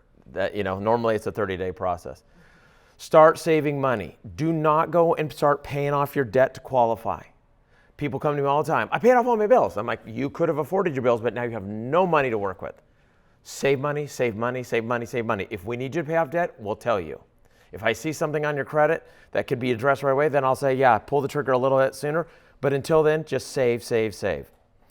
Unique money. If you have cash deposits, and I know first-time home buyers, this is very typical. So you're going to go, I loaned my brother $5,000. Now he's going to give me that money back. Get it into the bank as soon as possible. If you got money coming overseas, like from Peru, no, I'm just kidding, or cryptocurrency. I know that's a big deal. Sometimes the cryptocurrency things are an issue because they're trying to hide your identity. So there's no way we can connect that this is your cryptocurrency because it's meant to have that anonymity. Some do, some don't. So we want to get that money into your account sooner than later and seasoning. So if you have cryptocurrency, money coming overseas, mattress money, talk to me. Selling personal property. If you're going to sell personal property, talk to me. You have a boat, an RV, a car, talk to me because there's a certain protocol and paperwork that we want to make sure you do it right. So those are good funds. You can do that. Those are acceptable funds. But people get cute with their paperwork and they shoot themselves in the foot. Get your paperwork in order. So you want to start getting like W-2s and bank statements. Start hanging on to your paperwork. I can't believe how many people go, yeah, I get my bank statement or my paycheck, I throw it in the trash. Just hang on to it, get an envelope or a big folder, throw everything in there, okay? We'll be able to decipher what it is. Okay, so then we're gonna go into protect your qualifying ability. There are some very innocent but painful mistakes a lot of buyers make right before they go to buy. And this is where I really feel bad for them. So these are your things that you can do to not hurt yourself. And number one is avoiding credit checks. Don't get too many credit inquiries. Now, the nice thing about when we check your credit, because you're gonna come to me and say, well, don't check my credit, Chad. You told me not to check my credit. We do a soft pull so it doesn't ding your score, okay? And also, ours is not to the magnitude of a car or a credit card. Highly recommend, this is just as a favor to you, register with donotcall.gov. Takes about 15 seconds for each of you, because when you do apply, you're gonna get 7,000 phone calls, text messages, videos sent to your cell phone of people that want to talk to you about how giving you credit, because the credit bureaus sell your information. But if you go to donotcall.gov, you can block that. All right, don't co-sign for anyone. As you're now getting ready, you're eyeing this. Somebody comes to you and says, hey, I want to buy a car, will you help me? Or help me on a house. That could hurt you for 12 months. And that's if they make the payments on time from an account you're not on. So that can be one where we say don't do that. Renter's insurance. If you don't have renter's insurance, get it. It's super cheap. It'll protect you. We've had people that were about ready to buy. They were saving up their money. The house they were renting burned down and they lost everything. Okay, so they had to, like, I'm not buying a house now. I have to go get clothes and stuff. So that will protect your contents. It will also give you liability coverage. And guess what's so cool? You already know an insurance agent. When you buy a house, they come in, they go, oh, we're going to convert your renter's insurance to a homeowner's insurance. Super easy. You'll understand how the policies work a little bit better too. Don't make major financial changes. Don't buy large ticket items such as a vehicle, changing careers, or using savings to pay off debt without qualifying. Car's a big one. I hear it all the time. Oh, you know what? I kind of tested the waters out. I got a $750 car. And I'm like, I hope you enjoy living in your car, because that is what basically just shot yourself in the foot. And I don't say it that way, but that's kind of what I'm thinking. So delayed gratification, Melissa's talking about, it's not easy, it's a sacrifice. I'm telling you, in 5 to 6 years, you're going to be like, oh my God, I'm so glad I bought a house. That might mean when your car breaks down, you go buy a beater car for cash. It's not getting the new car. When the lease is up, you go, okay, my lease is up, my $500 lease is up. I'm going to get the $100 lease, or I'm going to go buy something that gets me to and from work. Cars can be a big, big obstacle to being able to buy. Student loans, I'm going to always tell you, look, you can't, student loans, if that's going to help your career, then go do it, because, that's going to help your purchasing power. But cars, that's kind of a luxury item. I mean, we need it for jobs, but you don't need a luxury car to get to work. You just need something dependable and reliable. Stabilized income. This is a massive issue right now. Post-COVID, so Leanne did an awesome job talking about the 4 agencies. There's conventional, which is 2 agencies, Fannie Mae, Freddie Mac, you may have heard of them, FHA, VA, and USDA. And I cannot explain to you guys, trust me, I would not have it this way, but for some reason, post-COVID, they are brutal on income. If you don't get a guaranteed 40 hours or salary pay, they're gonna average your income. So if you're bouncing around 38 hours a week, 39, 37, and you come to me and say, oh, I work 40 hours a week, we're going to average you. And if that average is below, it's going to hurt you. So if you if you got a set schedule and it's guaranteed, fine. But if you have an option to take less hours, try to keep it at 40 hours a week. Because if we can see that consistency, and the underwriter believes it is constant, even though you could make it 38, they'll go, oh yeah, it looks like it's 40 hours a week. We're not going to average you. We'll take your 40 hours at your current rate of pay. That has been a major issue. So just, if the boss says you can leave early today, like, no, sir. I would like to stay extra. No. And if you're able to work overtime, we'll average that over a 2-year period. Gift funds. Family says we're going to give you gift funds to help you, mom, dad, and do not say no to your parents. I know it's a lot of you first-time home buyers do not want to take gift funds. Take it. You need it. Their parents helped them. And if their parents didn't help them, remember, they weren't buying in this marketplace. This marketplace is brutal. And when you're a homeowner, and like Melissa said, you're sitting there and your house is paid off and your kids are going to buy, you're going to help them. And I'm going to smack those kids around and say, look, let your parents help you. This is not easy. This is not for the faint of heart right now. So, but do not take the gift funds, because we can make this a lot easier on your family members depending on which way it goes. So even if their mom and dad says, I'm going to give you 50 grand to help you with the house, just have them keep it in their account. We'll make life easier on them. Because one thing that gift donors like to do, they like to give you money to help you. They don't like me bugging them about where the money came from. So I have a way to do it where I'm not poking and prodding at them. You are going to get poked and prodded because we're giving you a loan. Your parents don't like it. And your grandparents certainly don't like it.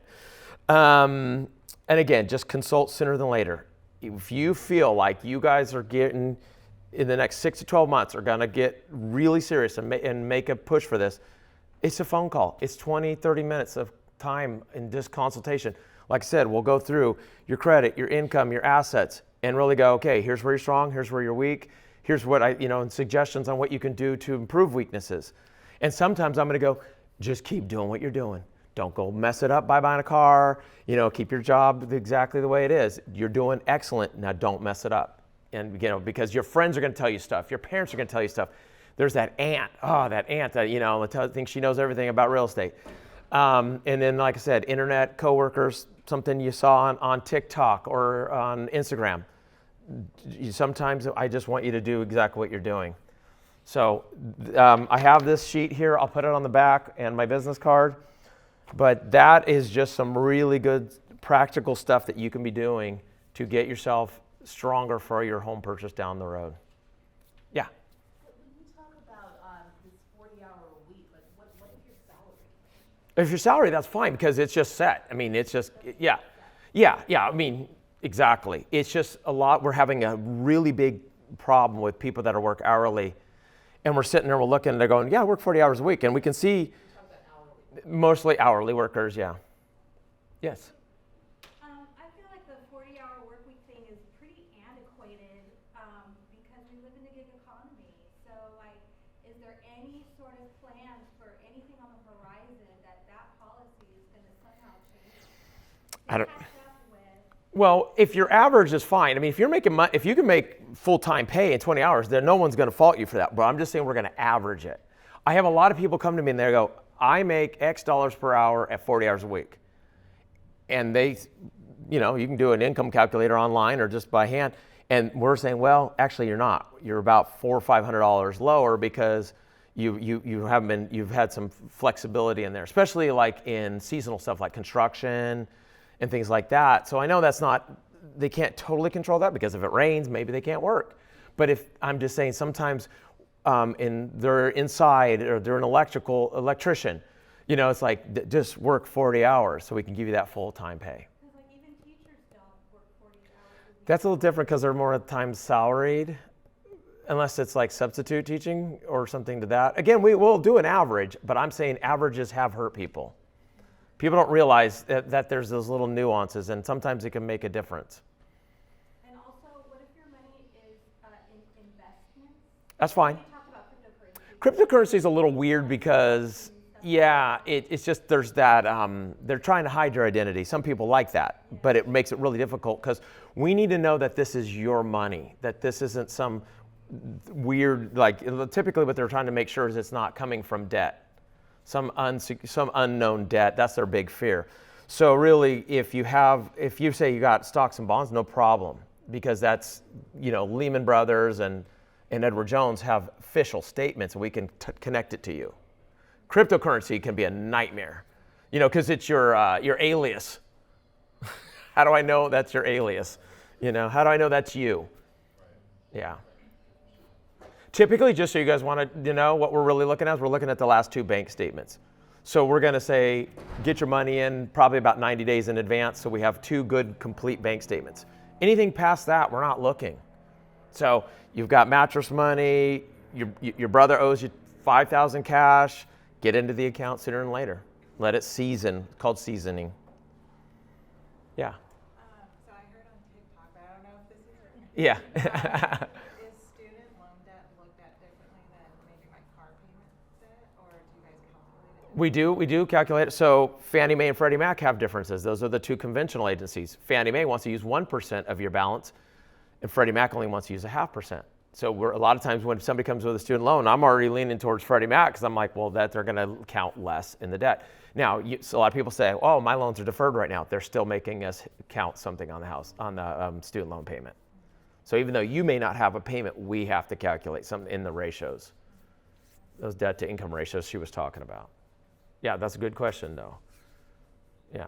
Now, if you restructure it and you can show like, oh, it's even less than that, so a lot of times we'll go off that because that is the set payment plan. But if you have no payment, we're still calculating something. Yep. Yeah. And then, like you were just saying, that get that money into your account now. Mm-hmm. Is that not even those gifts? No, not the gifts. Leave the gift alone. Everything but a gift. Yeah, the gift, leave alone. Weird money, like, oh, I've got money. Sometimes I've had money from Japan. I've had money from all over the world coming in, and it's just complicated because we're having to hire and pay money for professional translators because for the underwriter, yeah. So it can get complicated and annoying, and it just reduces your, I mean, the amount of paperwork you'll have to turn in if you move it 90 days in advance, it will be nothing compared to what I'm going to put you through if you don't. Yeah. Yes. In terms of the student loans, I mean, I know what my payments are. My payments have already started. So would you just take my actual payment? Yes, we would take your actual payment on a student loan, yeah, because you have a set pay. I'm just talking, a lot of people come to me and they're like, oh, my loans are deferred, thinking we're not going to hit them with something. And we are going to have to hit them with something. Yeah. So I just graduated, but I'm going to be going back, and I want to know if I should wait. It doesn't matter. We're still going to hit you with something. Because it'll be more if I go now. Like, it's going to, you know. Oh, I see. Adding more debt. Oh, should you? Yeah. I don't know. I would say that, you know, you got to do what's best for your future and your potential income versus like, because those loans they'll kind of add slowly, right? It won't be. Well, Yeah. Right now I haven't had to pay back, you know, yet because I just Right. graduating next month. But I can start school again like now. Yeah. But I'm wondering if I should wait Mm, until after I buy a house so that new amount is not counted as like a new loan. well, they add it semester by semester, or you know, so it's not huge increment. I mean, you know what I mean? I don't think it's gonna make that big of a difference. Yeah, I'd find that to be pretty surprising. We went, oh my gosh, you could have bought that house. It's not gonna, you know, it's gonna change it a little bit. Yeah, yeah. Go get that better education. Get that income up.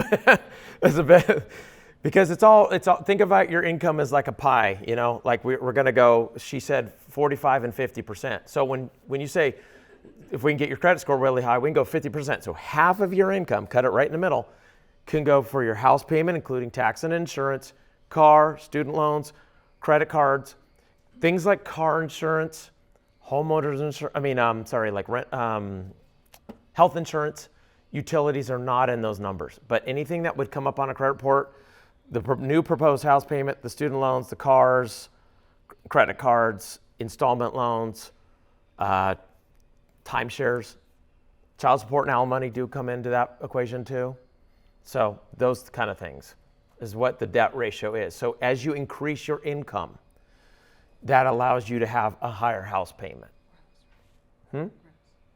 Well, depends on kind of income. There's typically what she is asking about is it gross income? It's gross income on everything except for a business. If you're self-employed, you need to get a hold of me right away because we need to start to talk about how to not do anything funky. I'm not telling you how to screw the IRS, but I am going to tell you some legitimate tax deductions that you can take we can add back as a lender. So there's some different things people just don't understand tax planning, and also they commingle funds. So if you ever go start a little side gig, pay all your business expenses out of your business account, pay your personal bills out of your personal account. Do not commingle your business and personal funds. Treat those absolutely 100% separate. They're two different entities. What were you saying about timeshares? How do timeshares? Sometimes timeshares show up on credit. Yeah, if you're financing it, sometimes it does. A lot of times it doesn't, but I've seen a few pop up now. Cell phone bills are starting to pop up, but we don't count that in your debt ratios because that's more of a utility. But they are showing up on credit reports. Do you not count, did you say that you don't count medical? Health insurances, no.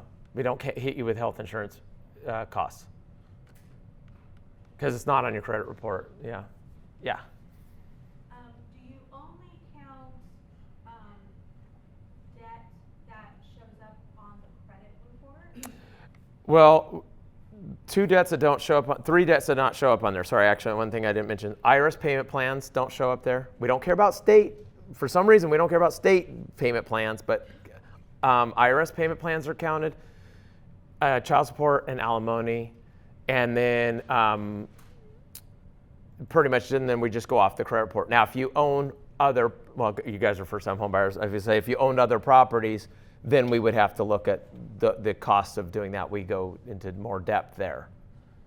So if some of you might be on a family, and I'll just be honest with you, if any of your parents have put you on title, that's happening now once in a while, or like to their house or to a vacation home that they own and they're trying to help you some way, get in touch with us right away because obviously we want to be able to document that you may be. So for example, on that Dream for All, that's crazy, all this first generational stuff. But the My Home and Zip, you would not be excluded because your parents added you to title. That doesn't mean that you've had a mortgage, it's not been your primary home. So. Is that a good thing to be on that title? No, doesn't do anything for you. It just makes us ask you more paperwork and dig in deeper. Yeah. I mean, maybe it does because no, with your parents, but no, it doesn't help you in our realm. It just adds more complicated. Value in another property, though. No, no, it actually just makes us ask more questions. Who's paying the debt? We just start having to get more. Property taxes and insurance. That's an obligation. So we have to make sure you're not paying the property taxes or the homeowner's insurance, because that's an obligation that we would count against you. Yeah. Yeah. One more question about credit cards then. At the beginning you're saying, pay off your credit card if you have a small balance, like say $30,000. No. I say don't pay off your credit cards. Do not pay off your credit cards. And because you might qualify with that payment, but we can need the money. We need firepower in your offer. And one of the things that when Melissa and I got to understand, when you're going to write your offer, we're a highly competitive market. So if you have a little bit of money in the bank, it helps because you need money for your earnest money deposit. It shows the seller you have some money to begin with. It moves you up the pecking order on strength. IRAs and 401ks? Yeah, we can use those as long as we can document them, and then we will look at 401ks. Loans are totally fine, and I'd be honest with you, you might do a kind of a layered financing. You do a 97% conventional loan, you do the ZIP, the My Home with the 3%, and then you could say, well, wait, there's that ZIP for down payment funds. I'm going to ask you right away, I'm going to say, do you have a 401k? Can you get a 401k loan? I'd rather use your 401k loan than their ZIP money, because she said it, and I don't know if you guys caught it, the rate goes up again if you use the ZIP. So I'm like, hey, I try to stay away from ZIP all day long because it's 2%. But guess what? It almost negates itself because you're paying more. It almost eats itself up. It almost consumes itself. When you say a rate goes up with ZIP, I meant to ask, for what rate are you talking about? The interest rate on the first mortgage. The interest rate on the mortgage. On the first mortgage, yeah. So just so you know, the cool thing about Cal HFA is it's good and bad. They set the rates for all the programs, okay? So the nice thing is you don't have to go shopping around. Like you're trying to get your best deal, right? I mean, your first-time homebuyers are like, hey, let's be smart. Let's try to get our best deal. Maybe Chad's going to be higher priced than ABC loans. You don't have to worry about that. They set the rate. But guess what? One size fits all. That's it. You know what I mean? You don't get to go real creative. So let's say right now the rate is 6.625, and that's what Melissa used on her numbers. Use the ZIP, it might be it bumps it up to 6.875 on the first mortgage. So you're paying higher payment now because you needed that 2%. That's why I'm saying let's get your 2% somewhere else. What do you have in cash? What do you have in 401k? Can you get a gift? Okay, Melissa, we need to ask the seller to pay closing costs when we're at the offer. Thank you. Yeah. Yeah. I have a question regarding gifts. Yeah. So if one of our parents wanted to co-sign with us, but they already have property, would that be beneficial or detrimental for us to qualify for the first home buyer program? Well, it's just going to be you guys on the first-time home buyer program because they're not occupying with you. Okay. Yeah, so it's just, yeah. So the co-signing, what would be the benefit of it for us? If you're going to do co-signing, you want to go outside of Cal HFA. We want to look at like an FHA program or a Freddie Mac program where you're having them co-sign. Okay. Yeah. Would it be better if the person wanting to help us co-sign or give us money? It varies. It's case by case, but typically my answer would be that they co-sign with you. Okay. Because it adds, again, it's about the payment. You know, the great thing about Cal HFA is it helps you with the down payment, but it doesn't help you with your income. We're still going, here's your pie, here's how much you make. So, you know, in this example, you make $10,000, and you have that high credit score, you can go to $5,000 total debt. So if you go, oh wow, we each have let's say you have a $500 car payment, $300 in student loans, $200 in credit cards, there's $1,000, you max house payments $4,000 left. That's what we have left for a house payment. Okay, so that person's income would also be... Yeah, it makes the pie bigger. Now all of a sudden, let's say they go, wow, now we went from $10,000 to a $20,000 income circle. Wow, we can afford way more than what we want to afford. Okay. Yeah. Now you might say, well, I gave up the down payment assistance, but you say, can I have a gift too? Can I have both? Yeah, I know. Well, what you do is if you're a married couple and you tell your parents, especially if they own a home here, you say, wow, we can't afford house prices here. We're moving to Kansas. Watch how fast they give you a gift and co-sign for you. And, oh, by the way, and we're going to have a couple kids in Kansas. I'll tell you what, that's amazing what they'll do. I've seen it work. Aside from having a bigger income scenario, what is the benefit of having a full-time job and also your own business on top of that? Okay, so when it comes to secondary income, you have to show that you've been able to do it for 2 years. So yeah, again, it adds more firepower. I mean, and that's what a lot of people are doing. They're having them do multiple jobs. So you have your base pay, but if you've shown that you've had your business for 2 years outside of it, or if you have a secondary job, if you're doing a secondary job and you've shown, I can handle it. I literally had a guy, I could not believe it. Every time I worked late hours, I always thought of Jose. He worked 2 full-time jobs. No kidding, he'd done it for 5 years. I mean, he literally worked 8 hours, took an hour break, and worked 8 hours. He worked 16 hours a day, every day, every weekday. And we had to use it. I mean, he met that requirement. So for the business, if it's been going well for 2 years, you guys would take the average? We're going to average the net income on a business, though. We're going to add back depreciation, use of home, some mileage, things like that. But yes, we would take the net income off your business, your gross income on everything else, gross income on award letters for pensions, Social Security. In fact, if you're non-taxed on your Social Security, we'll gross it up. We'll make your pie a little bit bigger. You might go, well, that's actually more than what I make. Yeah, because you're not being taxed on it. Our numbers take into consideration taxes. Income tax. Yes, sir. You know anything about like CalPERS? You know, you're mentioning 401k. Yeah. CalPERS is also like a California Yeah. retirement. Can you borrow against that? They don't let you because it's a pension, not a 401k fund. Okay. You have a balance, but it's a pension meant so that you can't touch it until you retire. Okay. Yeah, CalPERS had an amazing 100% program, but they unfortunately they don't have that anymore. Anybody here veteran? Okay, I figured no, but yeah, I mean, because VA, you'd probably just go straight VA and not do the Cal HFA VA. Yes. Again, one of those, I heard it on the internet. Yeah, So is it yeah. true that as a son of veteran, you can still access the... No, Okay. no. Yeah, I've never seen that work. We've asked, and they're like, no. Yeah. Well, we're so glad that you Yeah. guys all came. We're at the end of our workshop. And some of your best questions are going to come later today, so that's why we're going to put all our contact information. Yeah. I hope this got you guys more excited, and like knowing knowledge is power, right? Knowing the truth is the first step. It's not going to be easy, but you have all the support that you need. Chad and I, we've been doing real estate, even though Chad and I might look younger. We've been both in real estate for, decades and decades. When both of us started real estate, we weren't even on a computer. So, not to age us, but we're full of knowledge, and we're here to help and support. And I would love, love, love to see you guys in 2024 become homeowners. Okay?